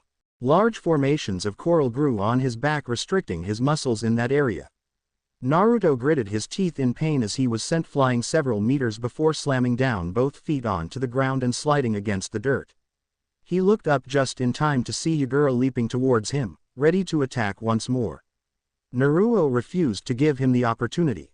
He drew back his axe sword horizontally in preparation to strike. 9 lives blade works. Yagura found himself facing 9 high-speed simultaneous strikes. It was a testament to his skill and experience as a ninja that he managed to avoid the first attack, but he could not avoid the rest. Naruto targeted the upper arm, collarbone, windpipe, temple, diaphragm, ribs, testicles, and thighs. If Yagura hadn't been in his Biju form, he would have been nothing but dismembered body parts by now. Even then, the attack accomplished tremendous damage to his body. The jagged edges of the blades sawed into, leaving bloody gashes and wounds into Yagura, who was now coughing up blood. Looks like the Sanbi gives him extremely high defensive properties, Naruto thought. That would have taken out any normal ninja. Yagura, you're as fearsome as the rumors say. Naruto shifted his body for a moment and gasped when he felt immense pain from his back where Yagura had struck him earlier. Shit, it's like my entire back is paralyzed. What the hell was that attack? It's called Sangosho Kit. It's a strike that grows paralyzing corals onto your back, restricting your movements. Single quote. Kurama, is that you? Who else would it be, dumbass? The now identified fox asked snidely. Ignoring the jibe, Naruto asked the question that had been on his mind ever since he had fought Gaara. Kurama, why can't you ever give me cool abilities like that? I thought you were supposed to be the strongest Biju. Single quote. Because shut up. The fox answered without really answering the question at all. Anyways, you should get back to your fight. The Sanbi Jinchuriki is starting to get up. You son of a bitch. Yagura snarled as he struggled to his feet. I'm going to kill you. An explosion of malicious chakra sent Naruto flying back high into the air. He twisted 9 lives around and used it to shield himself from the blast, but even then, his arms strained to hold the sword against such a powerful shock wave. Landing an enormous distance away from where he was thrown, Naruto looked up to see a giant 3-tailed turtle. It resembled a much larger and detailed version of Yagura's previous Biju form. Is that the Sanbi? Naruto questioned Kurama. Yeah, that's him all right. Watch out, Kit. The Sanbi might not be the strongest of us Bijus, but he's definitely not the weakest. Single quote. Oh, really? Naruto asked sardonically. And here I thought fighting one of the tailed beasts would be easy. Kami knows this must be my first time ever fighting one. Single quote. Che, smartass. Single quote. Diaozaki. The Sanbi, or Yagura, or whatever the hell that damn thing was, screamed at him. The Sanbi jumped into the air and rolled itself into a ball, crashing into the ground towards Naruto. The sharp's protrusions on its back made this attack akin to that of a saw blade. I believe this attack was called Shell Spear, but it was never identified in the manga. Ro Ayas. Naruto shouted, once more calling forth the 7-petal shield to defend himself. The instant the Sanbi's attack struck against his defense, it smashed through first 3 layers almost instantly. Though the attack slowed, it showed no signs of stopping as Sanbi continued to roll. The 4th layer fell and the 5th followed soon after. Naruto stared in disbelief as his ultimate defense was quickly being overcome as though it made of thin ice. Rakudo Sennin's balls. Stop gawking and get the hell out of the way, Kit. Kurama screamed at him. Following Kurama's advice too late, Naruto jumped back as the Sanbi smashed through the remaining layers of Roayas and bulldozed right over him. Naruto screamed in agony as the body slam pounded him into the earth, breaking several of his bones in the process. Naruto writhed in pain on the ground, coughing up large amounts of blood. Many of his ribs had been cracked or broken. The sharp spikes on the Sanbi's back caused severe lacerations into his flesh. Naruto was facing major internal bleeding and organ failure. He looked up to see the fully transformed Sanbi heading west to where the main battle was currently raging. A single attack with the Bijudama, tailed beast ball, could easily wreak havoc on the rebel forces and change the tide of battle. He could not let that happen. He would not let that happen. Ignoring the screaming protests of his devastated muscles, Naruto inched forwards as he crawled on the ground, desperately trying to stand up. Kurama, I could use some chakra here. Single quote. The fox complied, and with tremendous effort Naruto stood up and closed his eyes, tracing a copy of Avalon within his body. The exquisite sheath combined with the effects of Kyuubi's chakra did wonders in healing his damaged body. Naruto focused his chakra into his hand as he began forming his next sword. The air around his hand pulsated a golden light as he traced a straight sword. Its blade shone silver, its cross guard virtually golden, and its handle was a royal blue. Naruto lifted his sword high into the air as the golden energy of his sword swirled around him, pulsating large amounts of chakra as he poured in as much of Kurama's chakra as he possibly could. A column of light emerged from its tip to pierce the sky. Naruto swung down the blade, shouting the name of the miracle he held in his hand as he did so. Excalibur. A golden beam of light shot out at the Biju. The Sanbi froze in mid-stride as he turned to his left, catching only a glimpse of the attack before it overtook him. The Sanbi's form completely disintegrated under the golden light, flinging Yagura's original body into the ground. In the end, the Mizukage had been taken completely off guard. Whatever defense Yagura could have had to counter the attack, he simply didn't have enough time or space to deploy it. Though Naruto may have struck the decisive blow, Yagura lost to his own complacency. Naruto wouldn't make the same mistake. Still hurt from his injuries, Naruto limped forwards into the smoking ruins of where the Sanbi had once stood, looking for either the Mizukage or his corpse to ensure that his opponent was dead. He found it, but what he did not expect, however, was to find Yagura's body draped over another man's shoulder. The tall man had pale blue skin, fish-like eyes and markings that looked like gills under those eyes. As the man saw Naruto approaching, he smiled, revealing sharp shark teeth akin to those of Zabuza, Suigetsu and Chojuro. Hoshigaki Kisame, Naruto commented, recognizing the man instantly. Kurigakure no Kaijin, monster hidden in the mist and wielder of the infamous Samahata. What are you doing here? It wasn't surprising that the man would be here. Kisame was one of the few remaining members of the Seven Swordsmen after all. But it was his appearance that alarmed Naruto.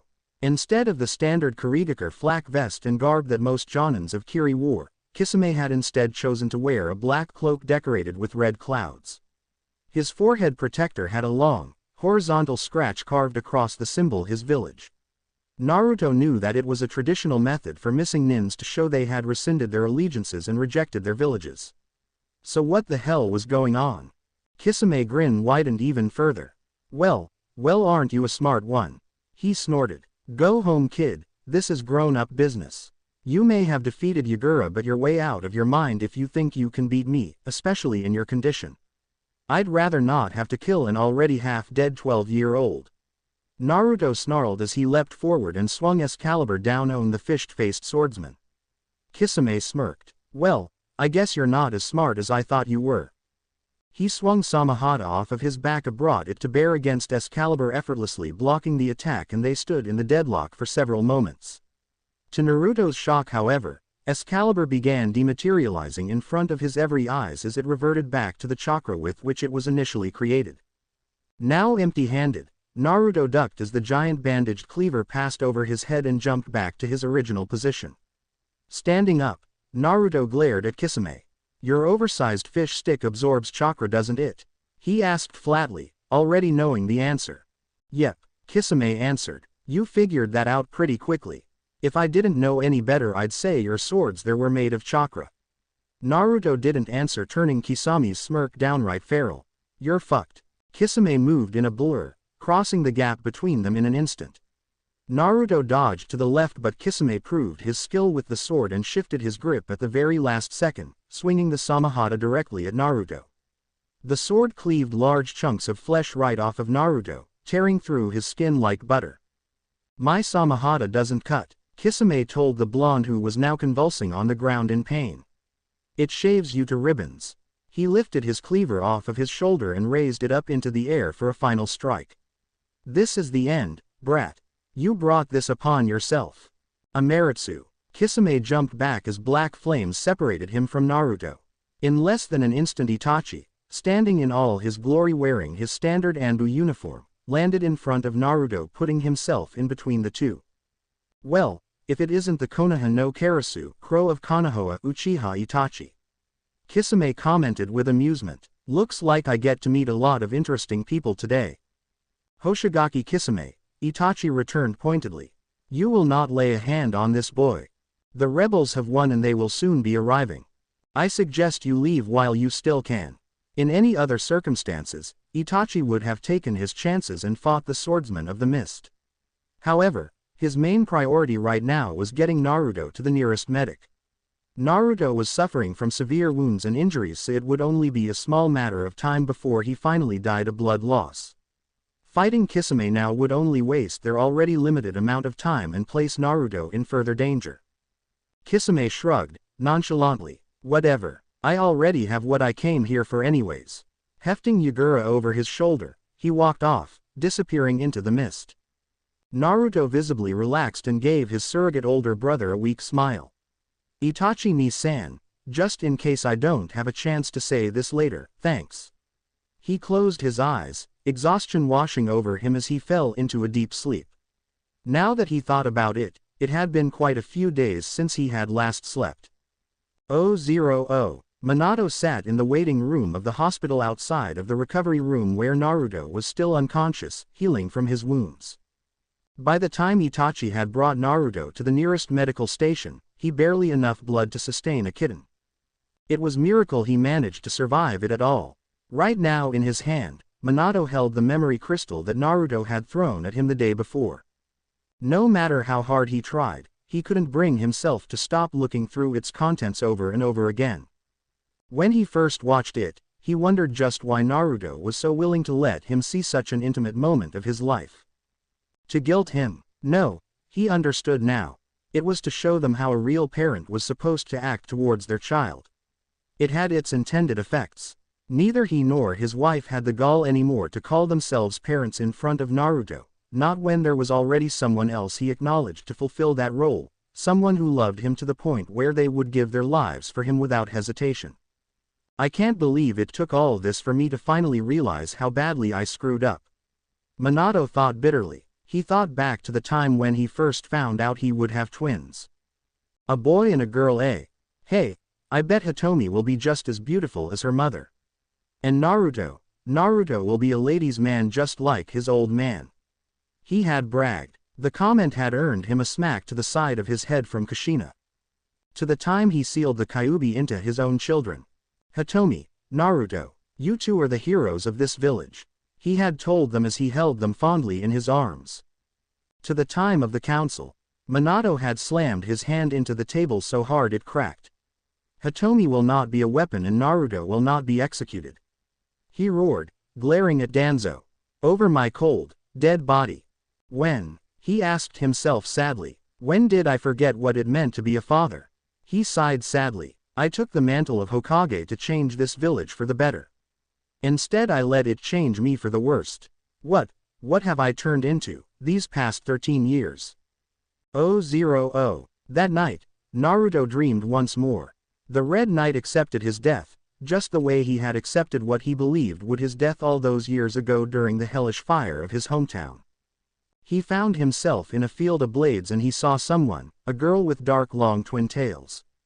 Her name was Rin if Naruto recalled correctly. But the Red Knight called something else. He called her, the world. He called her, Alaya. Alaya offered him an opportunity, to become something called a counter-guardian. The Red Knight was ecstatic. To continue fulfilling his ideals even after death. To continue being a hero and saving others. It was something he had desired. He accepts this offer without a moment's hesitation. But it was lie. To be a counter-guardian wasn't to be a hero. It was to be a killer. A cleaner that exterminated the thousands that had to be sacrificed for the continued survival of humanity.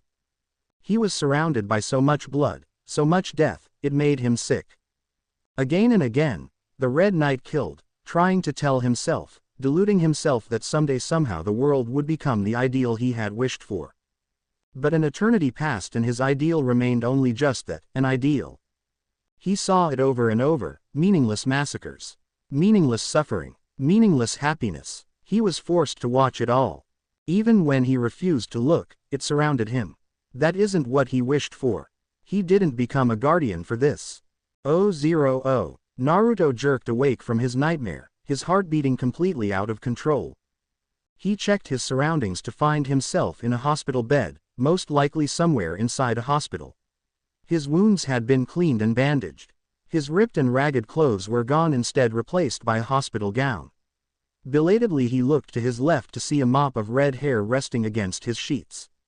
It looked like Kushina had fallen asleep by his bed, tear stains were still visible on the white fabric by her face. Naruto sighed, resting his head against both his hands. Why was he having these dreams now? Those dreams were supposed to have ended years ago when the Red Knight had died. Those dreams seemed so real. He could feel the emotions, the perceptions, the very pain the Red Knight experienced. Sometimes he had trouble distinguishing them from his own perceptions. There were often times when he wondered if maybe his perceived life was actually the dream while his dreams of the Red Knight were actually reality. This particular dream disturbed him the most. The Red Knight had fought endlessly for a utopia, yet even after fighting for over an eternity, he never found it. Naruto took a moment to think about what that meant for his own path.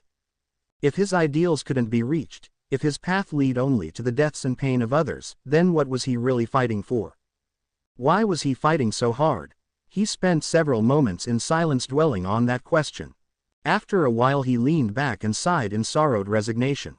He fought for those ideals because they were Mana's ideals. He fought for them because he admired the Red Knight and his mother for following that path. Emiya at least believed passionately for what he was fighting for, even if he did borrow those ideals from his father. Naruto knew that he only fought for them for no other reason than because his mother fought for them. Naruto laughed bitterly. Emiya, you weren't the biggest fake. I am. The sound stirred Kushina awake from her sleep. Naruto, she muttered, blinking at him sleepily. She looked up, dazed and disoriented as she looked around before spotting Naruto, her eyes widening. Naruto. With that cry she launched herself at the blonde, wrapping him up in an embrace. Naruto sighed tiredly as he felt himself smothered by the blubbering red head. Kushina, get off of me. He really wasn't in the mood to argue. Kushina flinched at the tone and backed off of him immediately, looking slightly abashed. Before he could ask any questions, the door behind her creaked open and Minato popped his head in to see what the commotion was about. Seeing Naruto conscious, he smiled. Ah, good, you're awake. You've been out for 3 days. I'm glad to see you're all right. Naruto didn't bother deigning that a response as he glared flatly at the older blonde. Minato's smile faltered before his expression turned serious. Naruto, we need to talk. I thought I already made it clear. We have nothing to talk about, Namikaze-sama. Naruto told him with dead finality. Naruto, please, this is serious. Minato told him. Itachi told me, you fought Hoshigaki Kisame. Naruto smiled sardonically. You mean the guy that rendered my primary jutsu completely useless and nearly cleaved me in half? Yeah, he kinda left an impression on me. Is it true he wore a dark cloak with red clouds on it? The Yondaime asked, ignoring the sarcasm. Yes, but why does it matter to you? Naruto asked, raising a brow. Because it means he was a member of Akatsuki. A voice to his right answered. Naruto turned around to see Jiraiya climbing in through the hospital window. The Toad Sannin looked uncharacteristically serious as he held Naruto's gaze. They're an organization that's currently after Jinchuriki. To be more precise, they're after the Bijus inside the Jinchuriki. He told him, answering the unasked question. If that's true, then why didn't he take me when he had the chance? Naruto asked skeptically. Probably because he didn't know you had the Kyuubi. Jiraiya answered him. Hitomi was the only person who was revealed to have the Kyuubi's chakra sealed within her. You were announced to only have the soul. Naruto's expression darkened. Are you telling me the only reason I'm still alive right now is because that bastard didn't realize I was a Jinchuriki? More or less, Jiraiya answered, nodding. Naruto, I beg you to come back home to Konoha. Minato pleaded with him. You don't even have to be a ninja, just let us protect you. Not even you can hope to fight against a group of S-class missing nins. Namikaze, you're laboring under the assumption that I hold any value in my life at all, Naruto informed him flatly, an assumption that is completely wrong in this case. I'm not afraid of facing this organization, and if they ever do manage to capture me, he shrugged casually. I could kill myself in less than an instant and take both me and Kurama before they even come close to extracting him. How? Kushina asked sadly. How can you say something like that? When life holds so little for a man, what reason does he have to fear from death? Naruto asked rhetorically. I refuse to be your weapon and I refuse to be your prisoner. Even if it means I won't live very long, at least I would live free and by my principles. He got up from his hospital bed despite his injuries, ignoring Kushina's protest. He slipped off the hospital robe and traced a new set of clothes around his body. His red cloak was a miniaturized version of the Red Knight's own coat altered from the Shroud of Martin. His black cargo pants were made of a special artificial material that could be reinforced to be stronger than steel. A white dress shirt lay under the overcoat, since the Red Knight's usual breastplate was reserved for only battle purposes. After having been subjected to 2 life-shattering revelations, he walked out of them with only one dominant thought in his mind. I need a drink. Single quote. 000. As it turned out, it wasn't very difficult to find a drink in the mass orgy of celebrations and excitement of the rebel victory. Zabuza had found him immediately and dragged him to a large square table that had been filled to the edge with bottles of brandy. Ow! Chojuro, Haku had been there too. Apparently Suigetsu was still in the hospital recovering from his wounds while Mei was busy trying to restore administration under the new regime of Kurigakure. Naruto wasn't sure how it started, but somehow Zabuza and Ao got it into their heads to start a drinking contest between the 5 of them. Haku opted out of the competition, refusing to drink a sip of alcohol while Chojuro had been coaxed into drinking by Ao, who had insisted that all real men drank alcohol. Unsurprisingly then, he was the first to drop out of the competition. Ao lasted much better, passing out after his 80th bottle. Naruto, however, partially due to his Uzumaki metabolism and partially due to the Kyuubi's healing properties, had matched Zabuza drink for drink and was now on his 25th bottle while still only tipsy. Haku sighed as he watched his master destroy his poor liver with the substance he had practically inhaled the past hour. Zabuza-sama, please stop, you're clearly going to hurt your health. Hagu, I refushed to lose to this kiz. Zabuza shouted, a drunken slur covering his accent as he stood up and pointed accusingly at the offender. He would have also slammed a fist down onto the table except his complete loss of motor control caused him to miss the table entirely. It should be noted that by this point, Zabuza was completely wasted. Zabuza-sama, Chodoro-san passed out after his first drink. Haku informed him flatly. Oh, I refushed to lose to this kiz. He shouted once more, adjusting his aim. Zabuza-sama, that's an empty barstool. Ah, you sure, Hagu? Thee look so alaic. Zabuza commented in befuddlement. Haku sighed in exasperation. Zabuza-sama, just take your last drink already. He did so, grabbing the nearest bottle of brandy and chugging down his throat, in a single go. Slamming the empty bottle back down onto the table, Zabuza wobbled in his seat for a moment and hiccuped. He groaned, leaning back into his chair, and then completely toppled over onto the ground, completely unconscious. Zabuza-sama. Naruto looked around the table at his unconscious and defeated foes as he leaned back against his chair and smirked, sipping another shot of brandy. I am the champion of everything, he thought to himself, feeling more victorious now than when he beat Yagura or killed Gato. 000. Deleted scenes.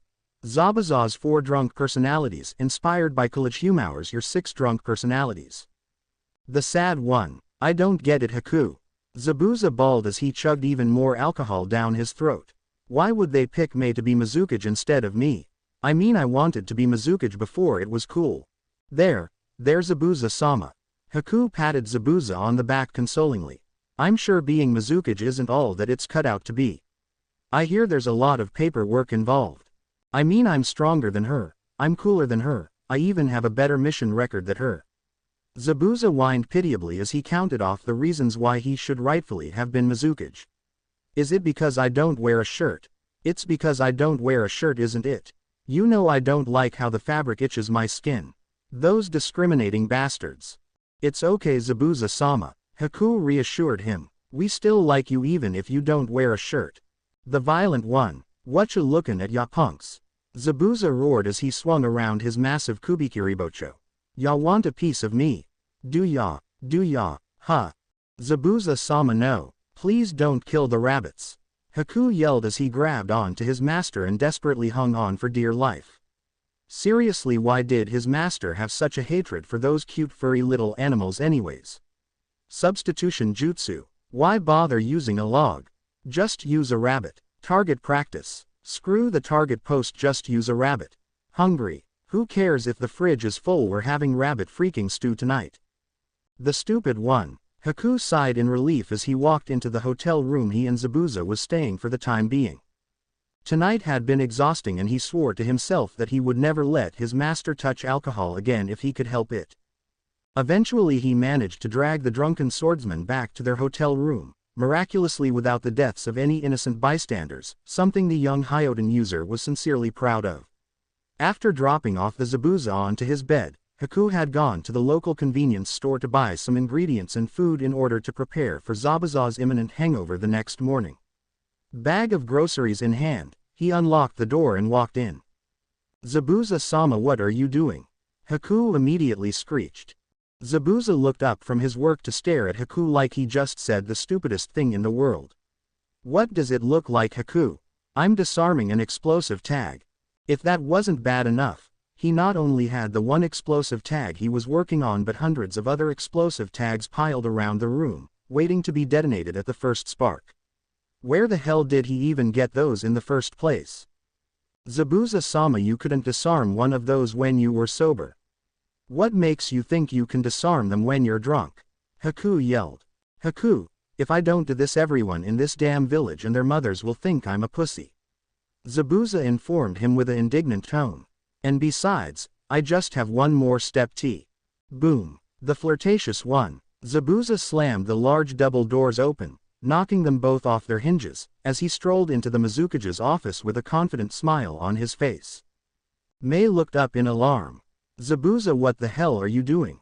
Zabuza slammed both hands down on the desk as he leaned over towards the newly instated Mizukage with a leer on his face. "Hey baby, what you doing?" The transition of Mei's face from alarm to annoyed was nearly instantaneous. "What?" she asked flatly. "Listen," Zabuza explained as he leaned a little back. "I'm an extremely sexy young man looking for a good time tonight. You're a moderately attractive career woman nearly at the end of her prime who's clearly desperate for a significant other in her life. I think we all know what's going on here. So, how's this gonna happen?" Mei started twitching violently. "Zabuza, you are clearly inebriated, so I will be lenient this one time and give you 10 seconds to leave my office." "Oh, playing hard to get, I see," Zabuza said as he nodded in complete misunderstanding. "I've dealt with women like you before." He looked around the room to check if the coast was clear. "So, how much?" Mei's bloodlust was so monstrous it made Yagura's look like that of a sick puppy. Unfortunately, Zabuza was far too drunk to notice it. "Momochi Zabuza, did you just imply that I'm a prostitute?" "Listen woman, enough with the games," Zabuza shouted as he slammed his hands down on Mei's desk once more. "How much is this going to cost me?" Mei smiled. It was not a good smile. "Your life." The next day Naruto looked up at Mizukage's tower in confusion.